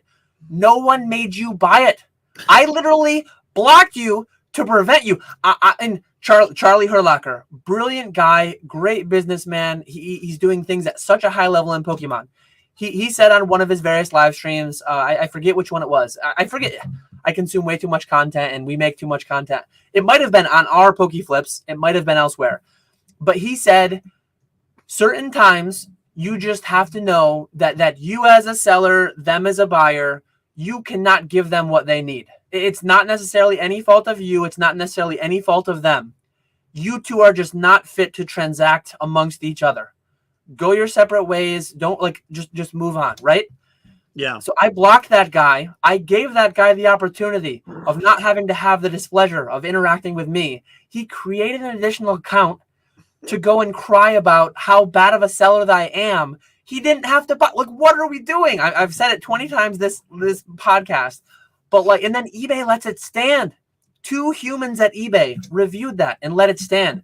So eBay's telling us the precedent that people can just go out, create alts, and then tarnish your record with negative feedbacks. Nothing. The thing eBay gave me is that it reflected their experience with the transaction. It literally didn't. It literally didn't. They're saying word for word in their feedback that it did not represent the cards that I sold them. It represented solely my salesmanship in the prior non-transaction. eBay, what are we doing? I haven't fed any PokeFlipz into Opus for clips, but Opus would probably go for that one and pull that one as a clip. So maybe I'll have to feed this one into Opus. That'd be a good clip. That'd be a good clip.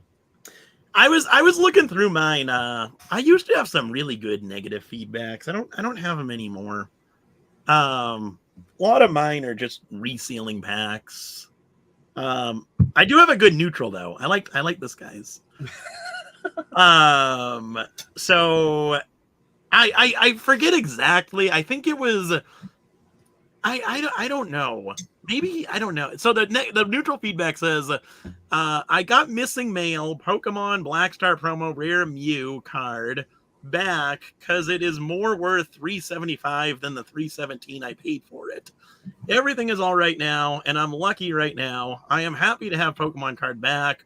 I will keep Pokemon card for 10 years and then resell it to get more money. That is a great person in the hobby. Love it. Yeah. Gonna be a good investment. Yeah, I normally don't even look at them that much. Maybe once every couple of months I'll pull up my feedback. Half the time it's somebody like tagging me in Discord saying like, "Oh, nice negative feedback you just got." It's like, okay, let me see what I just got. I don't know. You don't have the feedback on your dashboard? Like that tells you your 30-day feedback. You got so many positive, neutral, negative. Wherever it is, I don't look at it. Oh, I look at it all the time. I know instantly when I get a negative feedback. Yeah, I go into the selling tab and it doesn't show in there anywhere. So it's like I go where I need to pack my orders. I just see the number. The only thing I see here is the number. I don't see any. It might be somewhere, but oh yeah, it is. That it's in the bottom right. So I have my feedback all the way. I think you can customize where you put those. I never scroll down that far. What do you have in your top 3 rows? I do listings, sales, orders, and then feedback right below that. Mine are not even organized in a good way. So it's sales, it's tasks, like unread messages, listings eligible to send offers. And then one of them is get started. Set up your account. It's like, I never click on anything there, and it's the first thing. I guess I should move that. So like order. I've never reordered this thing apparently. See, I'm on that page all the time. I'm on it all the time, but I use it immediately to navigate into like my orders or my performance or my payout history or whatever. Like I'm never hanging out there. I don't know. That's why you don't know how to block buyers. It's because your page is so disorganized. I know. I guess let me put that on the to-do list. Reorganize eBay landing Speaking page. of that page, they increased my selling limit, which I was so surprised by. Because my old selling limits, I was like 3/4 of the way. The bar was like 3/4 of the way filled. So I was kind of getting close, but not really. And they increased them. I can now list 5 million items and $50 million. Absurd. I've seen a lot of people the past few weeks posting emails or whatever, certain things they've got on their selling limits. I don't think I even have one. I feel like my account might just predate before that system even came up. My eBay account's over 20 years old. I don't believe I've ever even had one. Because I know people with new accounts that they've hit like I see where does it come up for you? Does it come up by like how many listings you have left? Seller dashboard organized. There's a monthly limits box you can have up. See, mine doesn't even have that. Phone, it tells you on your phone somewhere too. Or is it on the app? Mine when I have customized, there's no monthly limits tab to even add. I don't have the option. I forget where it is on the phone. But yeah, I've seen a bunch of people who are like, I've sold 5 items on my life in eBay. I've sold like $50 worth of cards, and I just got a $5 million limit. Like, what's going on? Damn it! I thought I was special.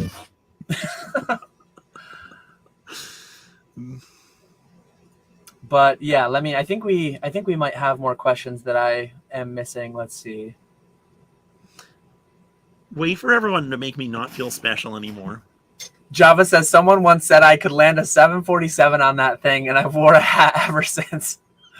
Yeah, I've gotten comments like I've gotten comments about my the hairline thing is like that's just the most accepted slander in the hobby. Constantly, all these young bucks or people with pristine hairlines slandering all the other hairlines. But I've gotten things about my voice being weird. I've gotten things about whatever. Like I've definitely gotten some personal insults.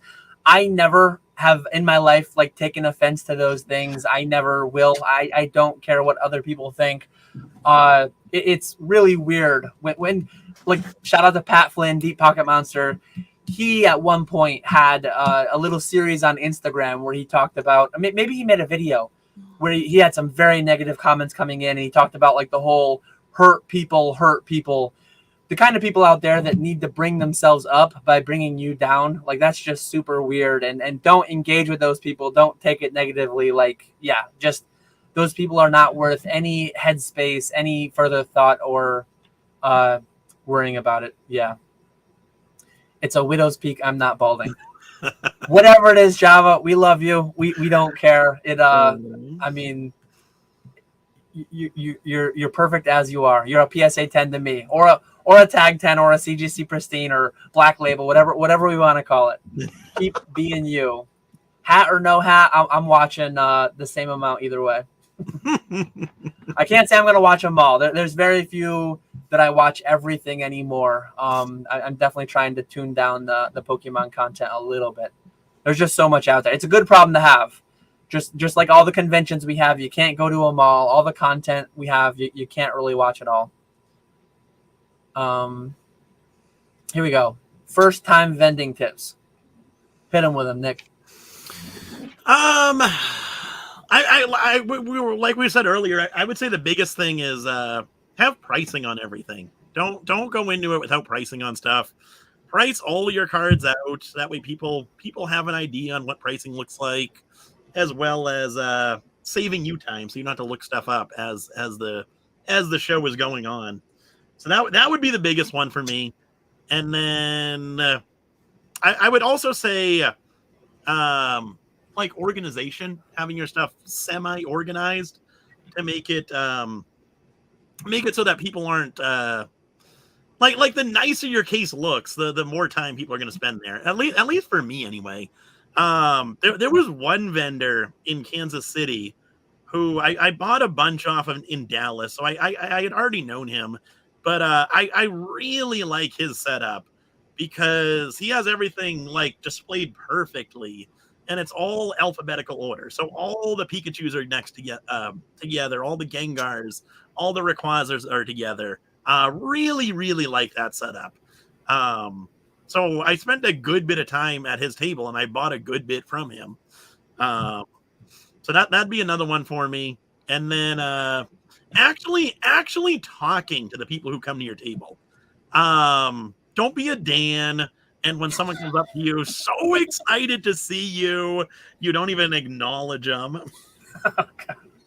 That story is being exaggerated each time that it's told. It's like a fishing story.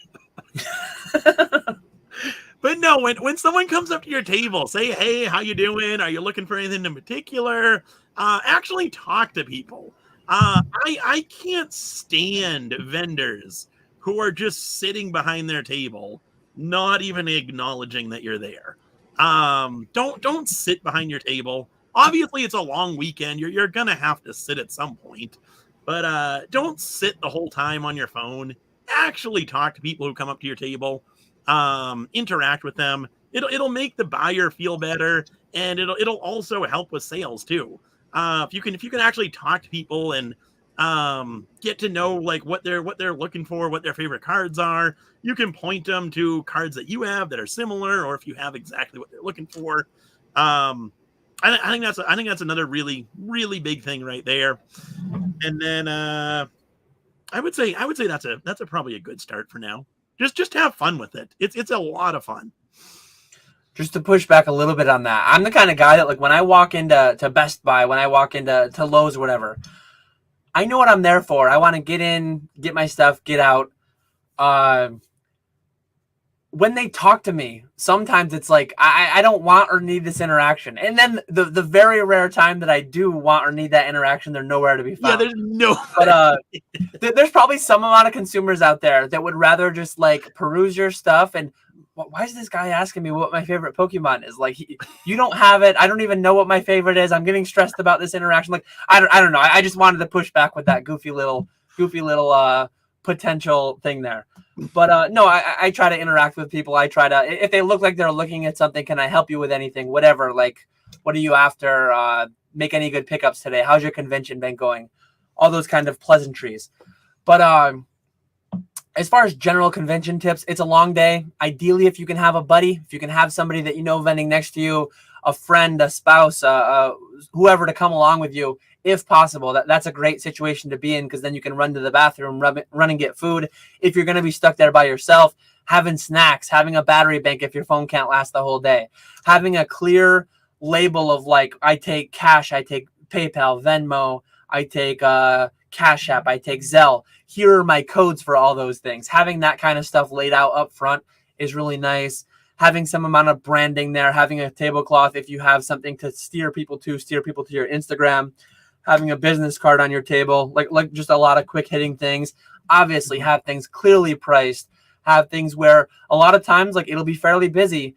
If people have to lean in this close, like if people have to get right there to read your chicken scratch on your label, handwritten with pencil, they're not like, it may as well not be priced if you have to be this far away to read it, because for the most part, people will be kind of sliding by, and that's why I shill my label printer with the nice big bold labels that you can read from. If I'm looking over people's shoulders because the table's busy, I can read all the price tags at my table.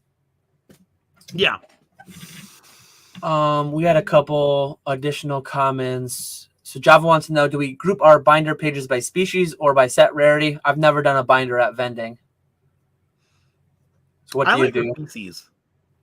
I really like that setup at that one. I forget his name, but I really liked his setup. I think species collecting is quite a common thing. Yeah. Obviously, if you have a set collector come up to you and they're like, well, I want Dragon Frontiers, Reverse Hollows. Mm-hmm. And you're grouped by like trying to remember all that you have and what didn't sell. Like, there's going to be an optimal way depending on your consumer. I don't know. Would the average consumer, would more consumers be species collectors or set collectors? Probably more species collectors. I don't know. I would say more species than set collectors, especially nowadays with modern sets. I don't know if people are doing whole set collections anymore. Yeah, it if only we knew exactly what people wanted at shows. Shout out to eBay, TCG Player, all these platforms that just have built in hundreds of thousands to millions of consumers ready to go, knowing what they want. They search it, they buy it, boom, done. When you go to a convention, you're not going to have access to millions of people, nor hundreds of thousands, nor tens of thousands of people. You might have hundreds of people, maybe several. Like, how many people at a good convention do you think actually glance into your cases? Like, think about the amount of luck that's built into, like luck is when preparation meets opportunity. I always say bring good stuff priced well. If you bring good stuff priced clearly, priced well, you will more likely be lucky than if you don't. But there is still such an immense amount of luck at having the right person come. Like, think about it. Think about how crazy it is. Like, just brick and mortar retail in general. Like good on you, all the LGSs, all the people who do that kind of business for what you do, because like the internet just makes all that so much harder. If somebody wants something, they can have it in a couple clicks within a couple days, if not a couple hours. To find that intersection of having the right product in front of the right consumer's eyes at the right time, and they have the money and they complete that transaction, like, it's actually pretty crazy to think about the luck that needs to go into making a sale at a convention. It's pretty wild. How many people go into a convention saying, I want to buy this specific card, versus how many people go in saying, I want to buy Gengars, or I want to buy Charizards, or just, I have no idea what I want to buy. I have $100 I want to spend. I think one of your most common consumers is the money allergists, the ones who are like, I have $200 that I don't want. I want something shiny. All I know is I have $200 that I don't want. By the end of the day, it's going to be gone. I don't know what I'm going to get in its place, but I'm going to get something. I think that's the most common thing. So that's where, if you have good stuff priced well, you're more likely to. But yeah, like, I've had so many people come to me like, hey, do you have, they see that I have PSA 9 Skyridge cards. Do you have the Crobat, or do you have the, thinking of a specific card, but do you have this specific WotC PSA 9 first edition? Do you have this? Like, that's so hard. Like, oh, sometimes I have it at home. Check out my eBay. It's on there. Shoot me a message. I'll give you a good deal on it. But having the fortune of the couple hundred cards you have in your case among the tens of thousands of cards that exist, you having the right card in the right grade at the right time at the right price, like, it's pretty crazy. Yeah. But yeah, that this man loves saying the money allergy thing. It's a very common thing. A lot of people just go with a certain budget. Like, I have this amount of money that I'm gonna allow myself to spend, and then they spend it. A lot of people, if you could poll everyone at the door, that'd actually be a really interesting thing. If you could compile that data, like, what's your budget for the day? What are your plans? What are you after? And the amount of people that, whatever catches my eye, that would be a very common thing. That's been me lately. Like, the last several conventions that I've gone to, I've not really bought anything for resale. I've more just like bought my kids a couple souvenirs. I've bought a couple things, and it's like whatever thing has caught my eye, whatever thing just happened to be like, that seems fine. So I've been like the general consumer in some ways, but that's spending like $50. That's not me going in and buying tons of stuff. That's me buying like gifts and stuff. But good question. We do have another couple starred. Aiden says, do you both miss being able to step away from Pokemon since going full time? I thought I would a lot more than I do. Not really. So like when I was doing before Pokemon, before being full-time Pokemon, I thought I had the best setup because I was working on the ship 3-4 months, and then when I got sick of that, I'd be able to come home and do Pokemon 3-4 months. When I got sick of that, I'd be able to go back to the ship, so on and so forth. So I thought I had a really, really good setup, and I thought I would get sick of Pokemon being full-time with it. But honestly, not really. I was, so last week before I flew down to Dallas and Kansas City, I did 6 days in a row of the eBay lives. which I did that for like 6 months last year. But by my sixth live was Monday night. By Monday night, I did not want to go live. I was ready for a break. So I was a little bit tired of that. But then I flew down to Dallas, bought a card collection, flew up to Kansas City, walked around to Collecticon, saw a whole bunch of cards, and got back home, went through those collections, and now I'm excited to go back live tonight. Feels like I haven't been live in so long. So it's all within. I'm doing stuff within Pokemon this whole time, but I'm able to kind of switch up what I'm doing. Take a little bit of a break from the lives, but sort through cards or sleeve cards or condition cards, whatever. So my biggest thing is just doing different tasks, I guess, when you get sick of one thing. But like Pokemon in general, I haven't gotten sick of yet. Yeah, me neither. I used to side hustle this, so I've been doing this full time for almost 3 years now. The first 7 years, I was using this when I wanted to step away from my normal job, my normal 9 to 5. This was my side hustle. So I used to use this as the escape from the normal thing, I guess. And now I like being your own boss, being the sole operator of the whole thing. Like, as Nick said, there's a lot of different tasks.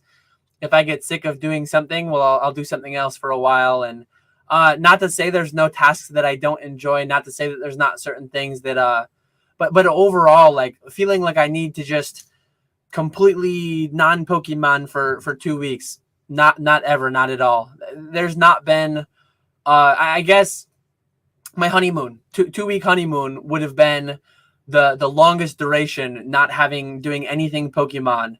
And that was pretty early on in my that was like 9 years ago now.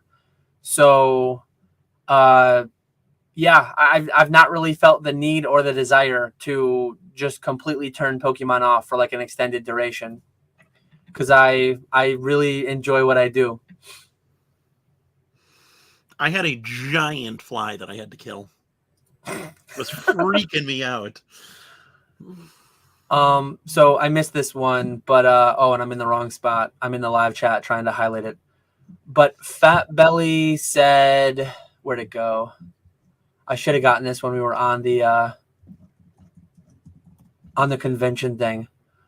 When pricing cards, are colored stickers smart or dumb? Asking for a friend. So, and TCG House shared their experience. They use color stickers for 15 and under, but they stick to using only 5 colors. $1, $3, $5, $10, $15. It's been a hit so far. They enjoy it. I've done that before. I've had like a bulk slab bin where every slab was like sub $50.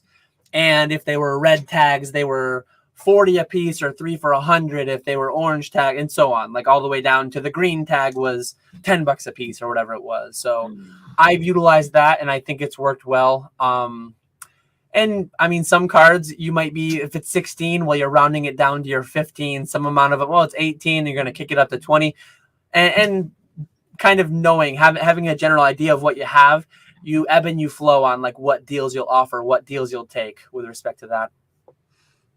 Yeah, I would say I like that idea too. As long as like what TCG said, you're not doing $1, $2, $3, $4, $5, $6, like 1,000 different stickers. As long as it's a reasonable amount, that's fine. Or having like $1 binders, $2 binders, $3 binders, that's fine. As long as I can quickly know what the price is, that's all I care about. Java got the idea now. He's going to be implementing it at his shows, at his little table, at his LGS. Hopefully that'll work out well. But yeah, I've seen it done by others, and I did the same thing. I didn't want to go through and print out a million labels for 20, 25, 30. I just did. My wife had she had like the big round Staples whatever sticker. And it was very clear and obvious while you were flipping through the cards, like that big red sticker, that big green sticker. Works out well.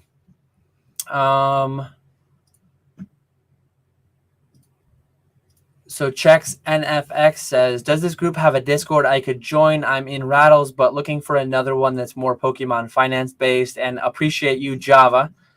Java gave the answer. Where'd it go? Somewhere Java said that I do have a paywall one if you are interested in that. If not, no concern whatsoever. But I would shout out Professor Oaks. Professor Oaks is a free one that has a lot of the same people, a lot of similar people. And I'm in that one myself. I don't engage in it quite as much as my own, but I'm there quite a bit. And if you tag me, I'll almost always come and reply to that. Yeah, so there's Java's reply. What about you, Nick? What's your Discord status? Non-existent. No, I don't know. Discord's it's too tough to keep up with. I'm not on there nearly enough. So I've just given up on Discord. There are a lot of them out there too. Like I know E4 has one. There's a lot of YouTubers that have their own Discords. I'm in a bunch. I don't ever intend to create my own KetchumAllCollectibles one. We don't intend to create a PokeFlipz one. But there's a bunch out there. Yeah. And I guess I will use this to do a little bit of self-promo, and I'll pivot into letting you do a little bit of self-promo too. But the Pokenomics Patreon, we have included in our $10 a month if you're interested. We have every week, we have what we call like an office hour. So I have 1 hour a week. Jake has 1 hour a week minimum. Sometimes we go into overtime, where we go into the Discord voice chat, and it's Q&A. Kind of like this Q&A. You can ask whatever you want. It's a lot smaller than this. Sometimes it's one-on-one basically. Sometimes it's like couple dozen people, but that's there. And then this Sunday, actually, usually it's the last Sunday every month, we have a Zoom call where, again, it's just a handful of people, and then some people watch it later because we do record that. We offer like a Q&A with Jake and myself, and then we do a little bit of a market chat, updates on where we think everything is and where it's going and yada yada. If you're interested, that's there. But if not, tons of free content on PokeFlipz, tons of free content on my channel, tons of free Discords out there too.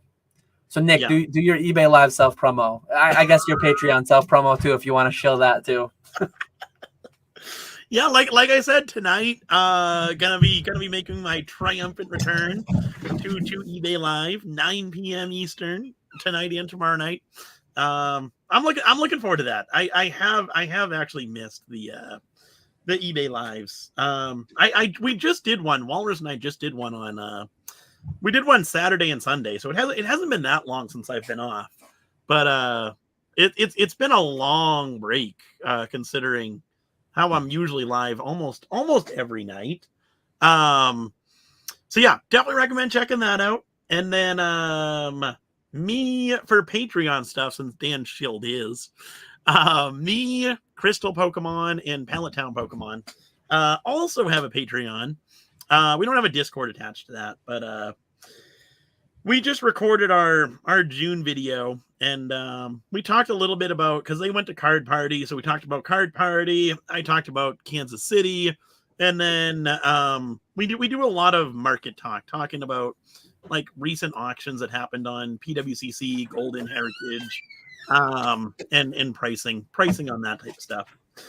So if you're interested in that, feel free to join. Obviously, no pressure. I will echo Dan saying, free Discord, definitely recommend Professor Oaks. I think that's a good one to join.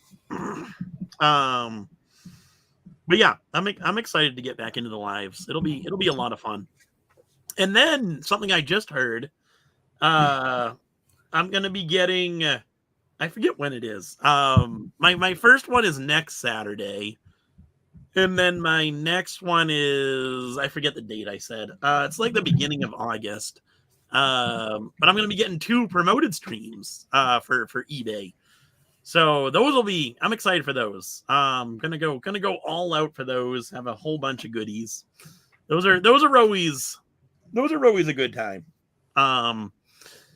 So the promoted streams, a lot more people get notified, and I like them because there's a lot more people in the stream, but I also don't like them because there's no shot I'm able to keep up with chat.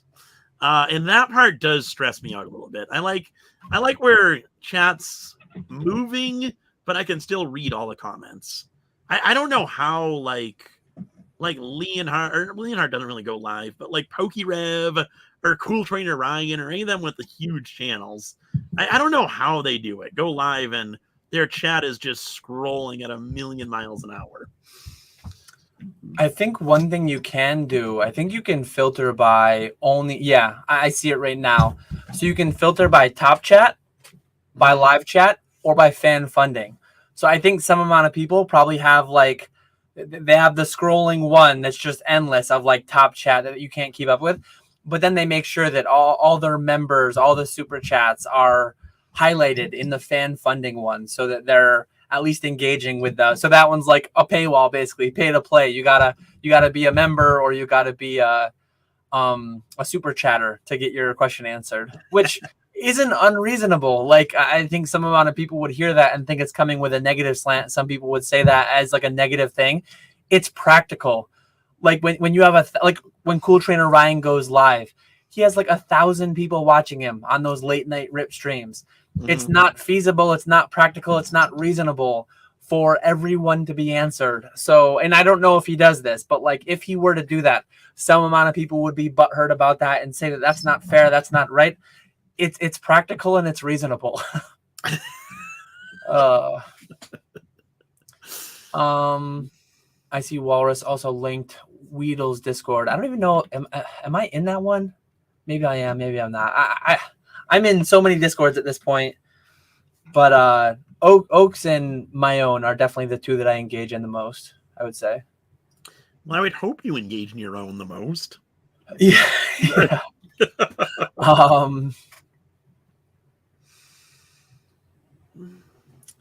CTR has read some of mine, and I'm just a regular dude. Dude is wild. Yeah, that's crazy that he can keep up with that. That's awesome.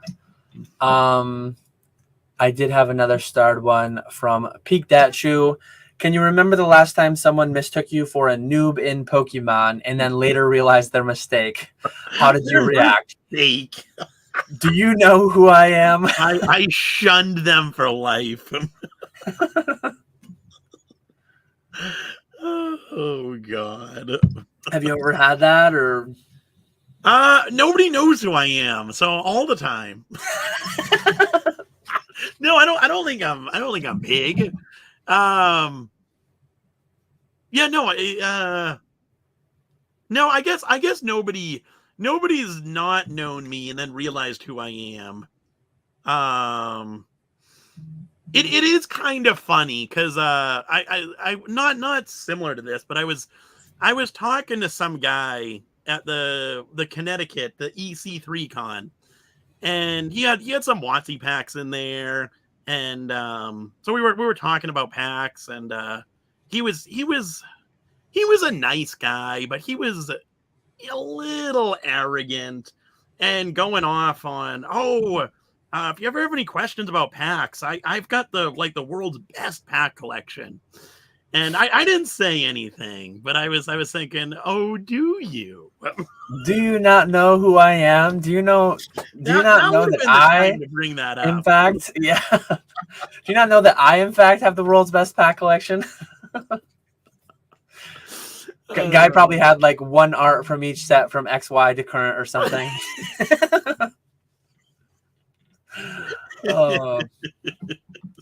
Look at these 4 no damage Ninetales that I have. This card is so rare. I have one of the world's largest no damage Ninetales collections right here. Yes. You wouldn't have been able to hold that one in, I don't think. Oh, definitely not. Yeah, can you remember the last time someone mistook you for a noob in Pokemon and then later realized their mistake? I can't really remember any interaction like that because like I'm not much of anything in the community. Like my channel is tiny. I guess having been here so long, like a decent amount of people that are pretty deep into the hobby know me fairly well. Like Rusty knows me well. Gem Mint Pokemon, you, James, the NG Emporium, all the people that we've had on the podcast over the years, and quite a few people know me pretty well.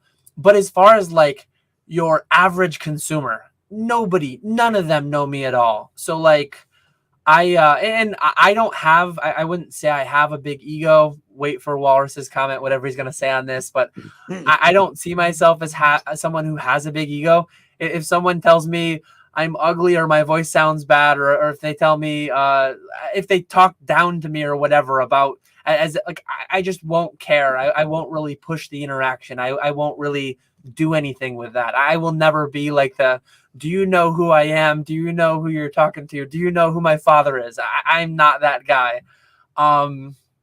So yeah, I don't really have anything to share on that, because most people that are interacting with me, I guess not really the same thing, but kind of almost analogous. I made commentary on this, but 2 years ago at Charlotte, when I sold my trophies to Rusty, I remember in the middle of my case having a full art Pikachu trophy. So it's not like do you know who I am? But do you know what card is in this case? The amount of people that were looking at my cards and asking about my screen promos, the amount of people that were asking this, that, the amount of people who had no idea what that full art Pikachu trophy card was inside of the case. Like, it's kind of analogous. It's not about me. It's about the card that I had, though. That was a really fun, really interesting. That's almost analogous to like my place in the hobby. Like at least in our bubble, our circle of people know who I am. But like, so people that are deep into PokeTube, they have more likelihood of knowing me. But the average consumer, same way, if you're deep into Pokemon cards, you'll know what the full art trophy Pikachu is. But the average consumer, no clue whatsoever. No clue, and pretty much no care either. They'd rather have 40 Moonbreons than one of those cards. So I think that's a good analogy. Okay. Mertz, first live I check out in months, and Dan's bragging about his trophies. I only have one left. I don't have those anymore. I knew something was coming. Dan is the poster child of humility. Oh, brother. Oh, man.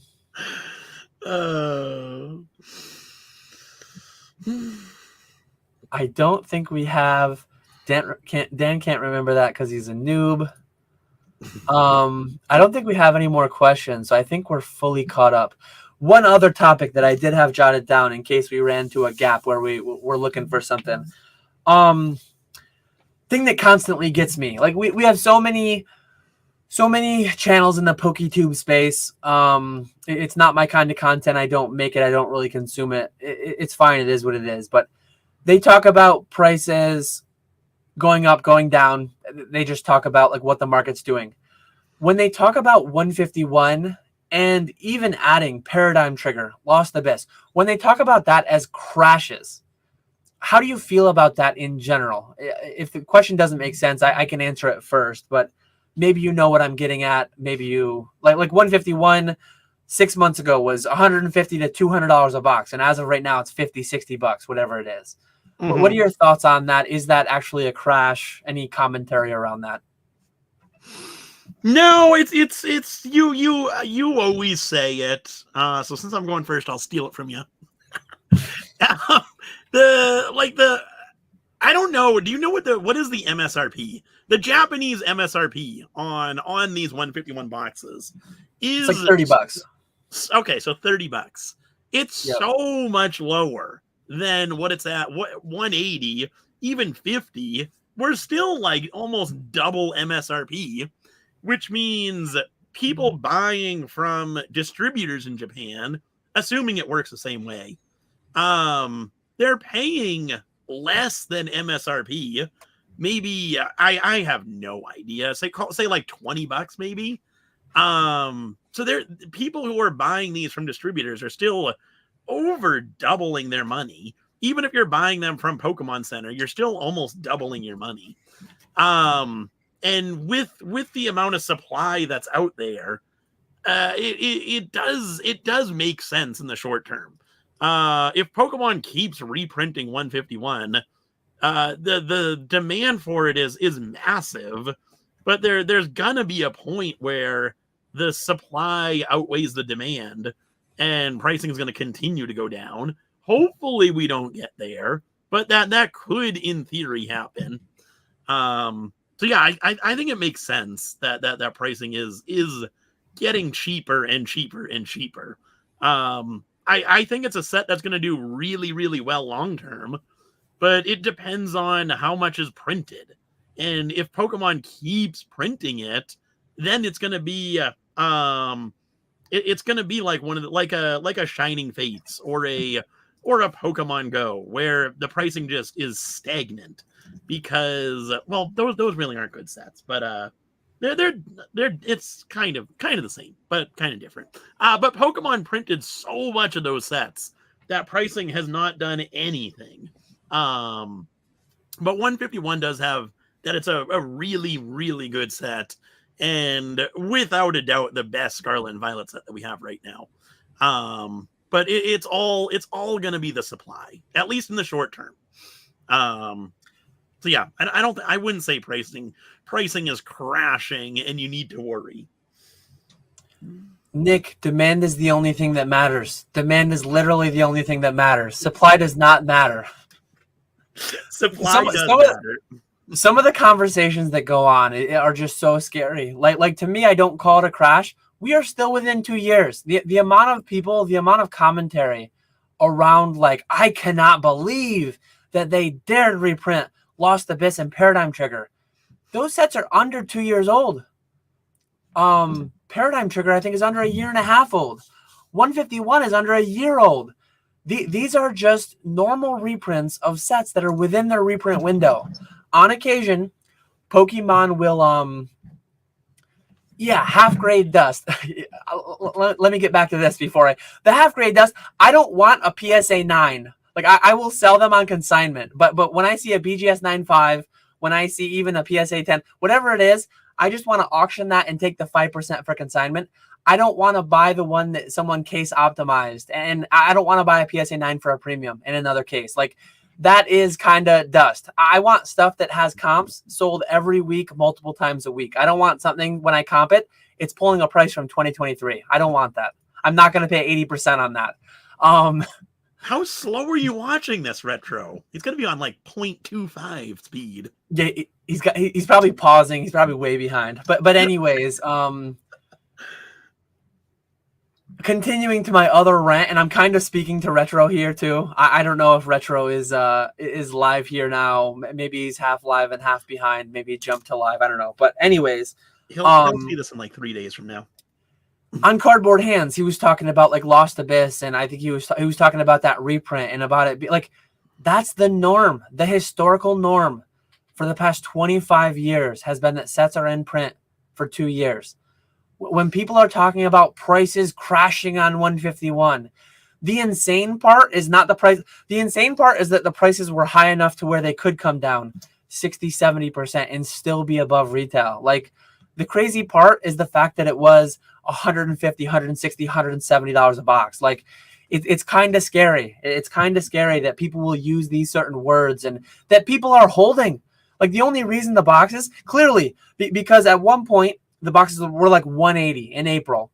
And then not even new product hit the streets. They talked about new product hitting the streets, and overnight the boxes dropped 20, 30%. That's because people are literally, and I'm doing this. A lot of people are doing this. I'm doing this. I've done this historically, but not to this level. I'm just buying it today, knowing that people will pay a lot more money than they should, sometime sooner than they should. So, like, and people get really mad at that. Some amount of people will be really mad at that. You don't have to buy it. No one has to buy it. There's risk in that. Like, the amount of people that were holding at 150, 160, 170 and not selling a lot quicker, they're braver than me, I guess. The amount of people that held the Revolving Skies all the way to 700, they're braver than me, I guess. Evolving Skies is more the exception, where the reprint didn't come in booster box form, but more the norm. More, and you can say that not so much in Japanese and this and that, but like, the norm is 2 years of print for in-rotation sets. That is just the historical norm. And when people get so shocked it's kind of crazy. I don't know. It's crazy that people are shocked. Like and then some of the people that were buying 151 as an investment for like 150. I don't know how you come to that idea that that's a good risk adjusted play, a good risk adjusted investment. Like I don't know. But the amount of people that were buying it then and now are scared off buying it for like $50 a box. That's crazy to me. Like when the price goes down, if demand is the only thing that matters, you should just be buying more, right? Obviously, the fundamentals have changed because the supply went up. But yeah, I don't know.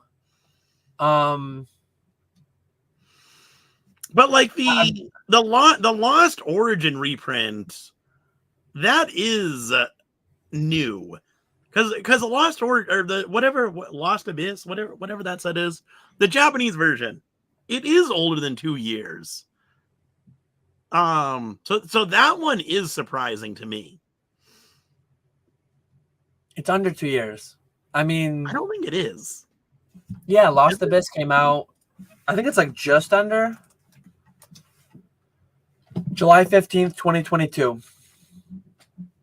Okay. I don't know.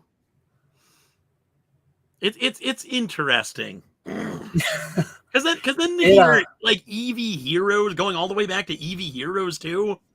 If that's gonna happen, I don't know. I can see that hurting Japanese sealed to some extent. Because then how long do you wait at that point? To buy boxes. Are they gonna start going back further and reprinting those sets? Like what's the 2 years point is where they've always gone. I mean, historically speaking, 2 years has been Heroes. So if the Lost Abyss is at the 2 year mark, Eevee Heroes is well past the 2 year mark.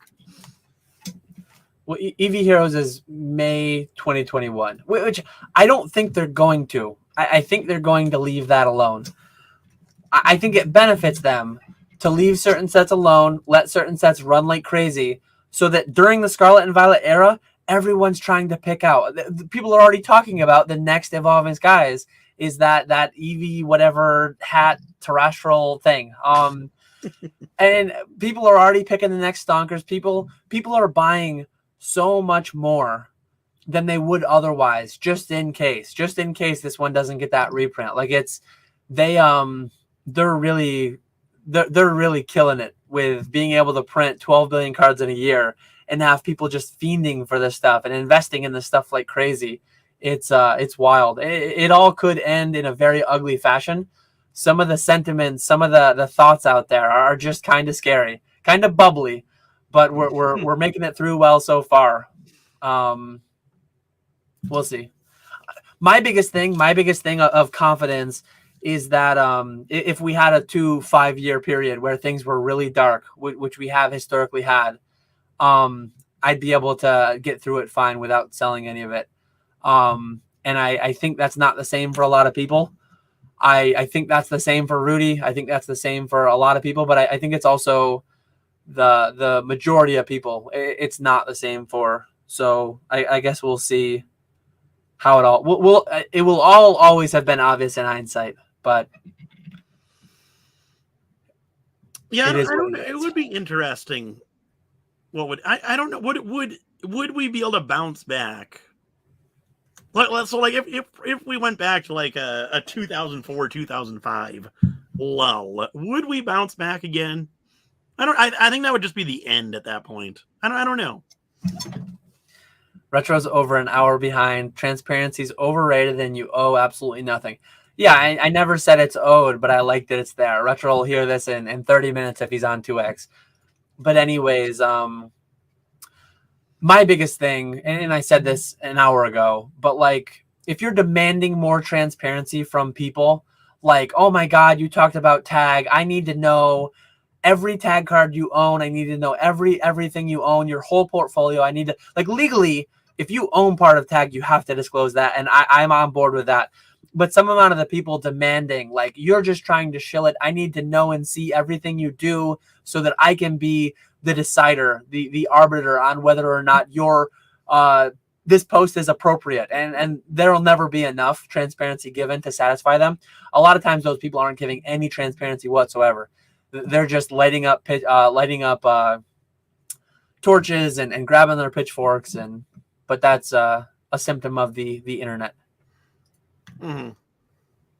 I think, okay, we have one more, but anything else? Let me see the comments in case there's anything else to go.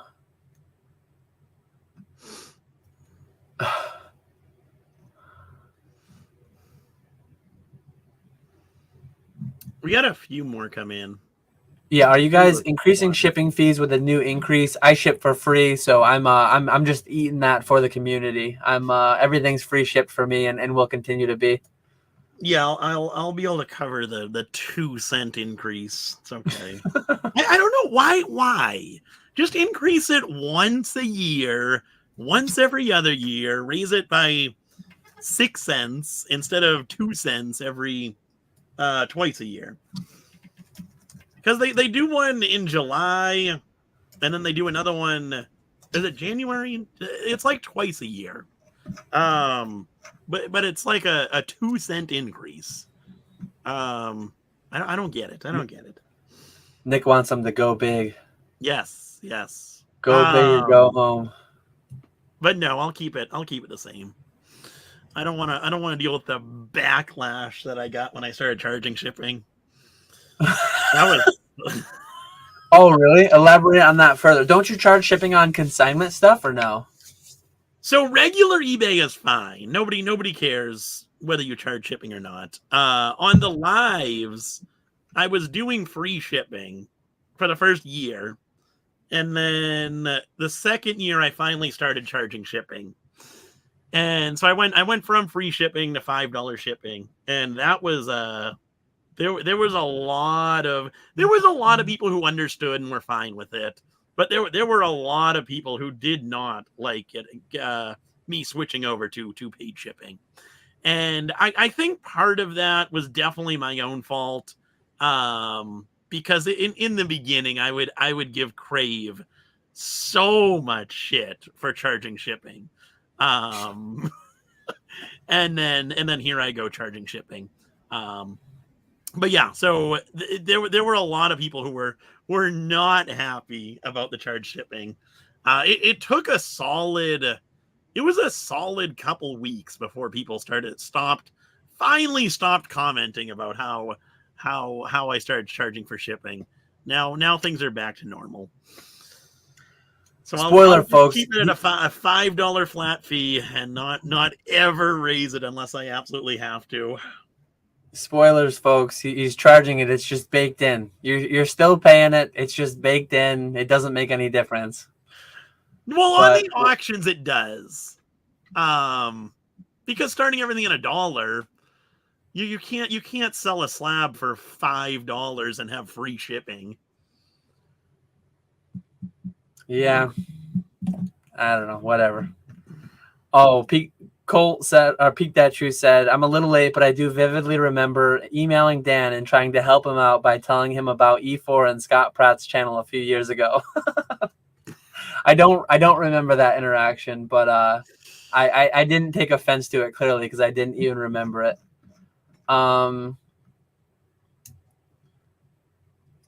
Let's see. So here we go. Swoop, and this was answered in the comments in the live chat. Appreciate you guys. Do you know if PSA Vault will have buy now listings? They did mention at launch it would be auction only, and then at some point they would add buy it nows. I don't know if a time frame was added, but yeah, they do intend to add that. I actually do have my first PSA Vault auction going off this Sunday. I auctioned it was unpaid in one of the final auctions in the eBay Vault, but I have a black label Flareon Nagaba going for auction. I think starting tomorrow. Nice. I think you mentioned before you're not really doing anything with that, right? PSA Vault, no. I can't see it.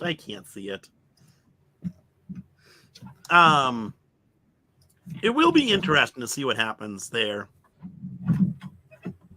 I think once they once they get going, I think they should lower their fees, start the buy it now.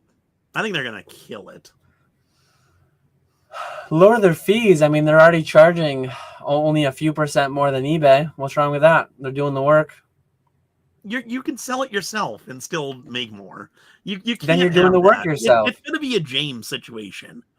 Because eBay or PSA is not paying 12.5%. They're paying something less, magnitudes less.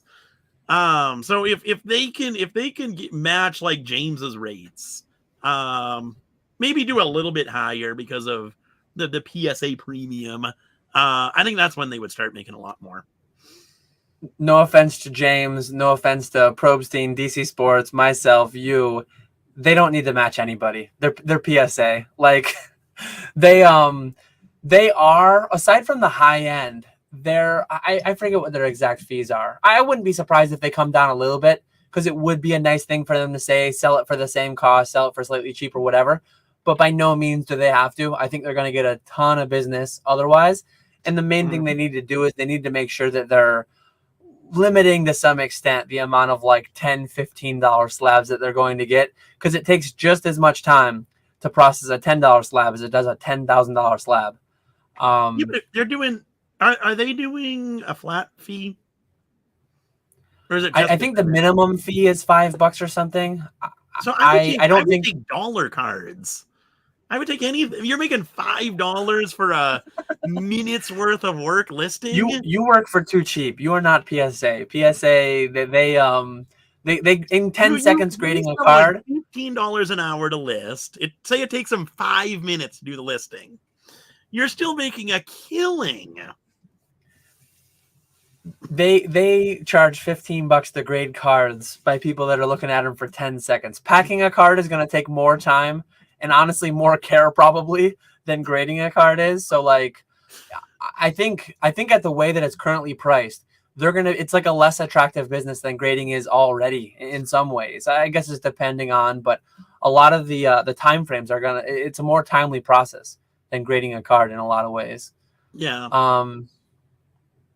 But anyways, that's there.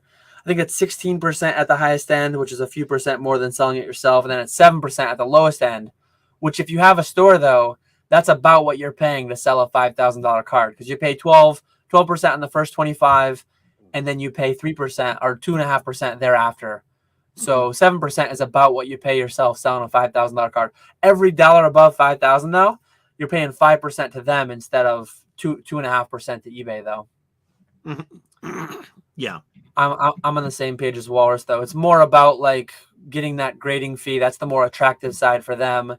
The selling thing is more of a service. At the high end, they'll be raking, like making 7% off a card. Especially the big thing, just like eBay Vault was going for. The big thing is when a card, a PSA 10 base first Charizard, is digitally sold between two accounts, not even fulfilled. When they make 14 grand off changing some ones and zeros over. Now Nick doesn't own anymore, Dan does. And then 14 grand, like, man, that is the juicy stuff that they want. Literally doing nothing, moving some numbers, moving some digital things, and that's juicy. Oh, yeah. Yeah, that's the business to be in. Leaf Green Goblin says, as a buyer, how do you evaluate a card you want to buy that's fallen in price the last 2 years? Is it like selling where you can't really time the bottom? I would say so. Pay what you're comfortable paying. I wouldn't set any record prices. Yeah, I would just look at past sales. What do people have the stuff listed at? Pay what you're comfortable paying.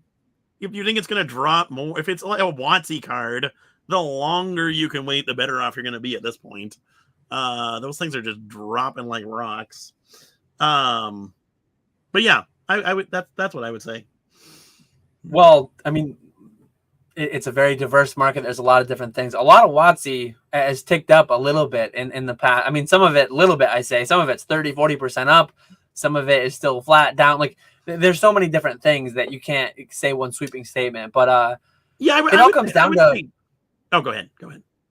it all comes down to what you're willing to pay. Like some people just get so pinned on, I will only pay what other people are willing to pay. Like some of the best buys I've ever made, I paid a record-setting price at the time. Almost all of my trophy cards that I bought, I was paying like full market. I was not paying 70, 80, 90% of comps. I was at times setting record prices. And similar thing too, like there were certain cards that I was buying at like local minimums after a fall off. But some of it comes down, is this an investment? Is it a collection? What's your goals with it? It all comes down to just paying what you're comfortable and willing to pay. Like the market price, these things do not have a market price. There's no fundamental, like there are fundamentals in a way that make certain things better than others, but there's no intrinsic value is the thing that I was going for. Like there's no correct price for any of this. So the sum of all of our individual thoughts are what lead to the prices they transact at. Just buy things you're comfortable buying them at. That's all that can be said. A lot of people really need a lot of external validation towards what they will pay on a card. And I think that's just risky. That's what gets people comfortable paying $1,000 on an EV. There were dozens of people, hundreds of people maybe, buying crazy crazy items at comps, and people, oh well, that guy paid $1,000 for that, I'm getting it for only $800. That's a deal. So just always be mindful of what you're actually paying, what you're actually getting, and think about in 2 years from now, 5 years from now, if the card dropped another 50%, what would the implications of that be? If the card doubled, tripled from there, and you actually caught the bottom, what would the implications be? And how would you feel in each of those scenarios? But just like timing the top, you're never going to time all the tops. You're never going to time all the bottoms. If you transact enough, I mean, I don't remember the specific cards off the top of my head. There are almost certainly some tops that I caught in 2021. There are all, like, I was probably the single highest sale of some, I don't know which card, but like probably a handful of them. There are probably some bottoms that I've bought, but that's because over the past decade, I've been constantly buying, constantly selling. So a lot of that's just luck based. Again, in hindsight, it will have all been obvious, and we're all stupid for not knowing what happened, because it happened and everyone should have known. But it really isn't. Mm-hmm. Not a call-in show, Josh, but nice to see you here. Homeless. Tortilla Flipper, I had a garage sale last weekend and sold a decent amount of singles at about TCG player prices. Any tips on trying to grow selling in person? Congrats on that. If you're talking like stuff like that, selling yourself, or even like local conventions, I would definitely recommend going on Facebook and searching for like a state Pokemon Facebook group, or like your area Pokemon Facebook group. That would be your best bet. I'm sure pretty much every state has one. I know I'm in like the Massachusetts Pokemon group, and there's a lot of people, a lot of activity on there, with people buying, selling, trading, that kind of stuff. So people with who host like local shows post in there, saying when their show is. So definitely recommend getting in there, and seeing what shows are around you, maybe going to one of those shows, vending. Local shows are usually cheaper than like collecticons. So that would be a good start. Or if you want to do like another like garage sale type of thing, selling cards, post in there saying, hey, such and such date, I'm going to be selling cards, to get the word out and get more like Pokemon specific people from your area. So I would say that would probably be a good start. Yeah, I think Nick covered a lot of it well. My one question would be like if you enjoy the in-person thing and you want all that, absolutely go for that. One thing that I see though, I'm only commenting on it for that reason. Some people just want to sell to avoid the fees though. And a lot of times you'll be selling for discounting what the fees would have been. And if you're like trying to grow a business out of this, and like a lot of people overly fear fees. So if you're doing what you're doing because that's what you want to do, but if you're trying to do that just to avoid fees and your goals are to 10x, 100x your business, whatever, or your side hustle, whatever it may be, I would continue doing some of that, but also looking into like the fees are usually there because they're worth it. For sure. Definitely not going to be live when the Green Shiz catches up. If he just hopped in, we are going to be ending relatively soon. I think that's everything though. I think we're fully caught up. Did you have anything else you wanted to close with?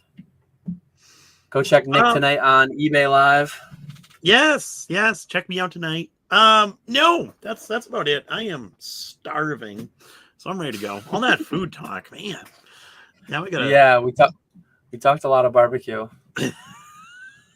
I'm taking the kids for a bike ride right after this, so I'm looking forward to that. Probably gonna have like a salad for dinner or something. So I'm not super excited for what my dinner is going to be. Healthy bike ride and a salad for dinner.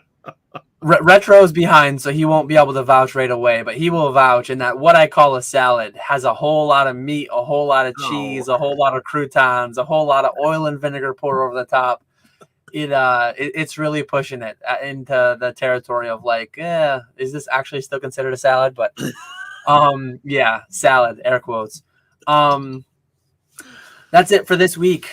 We will have a guest in 2 weeks if we continue as we have been historically doing. We know that we've mixed that up a little bit here and there, but July 12th will be our next one. I guess it'll serve as kind of like a pre-New Jersey Collecticon. We will both be there. Neither of us vending. I'll only be there for part of one day, but I think Nick will be there both days buying. So, yeah. We appreciate everyone hanging out. Thank you, Java, telling people to hit the like button. But have a great weekend, everyone. We will catch you all later. See you later.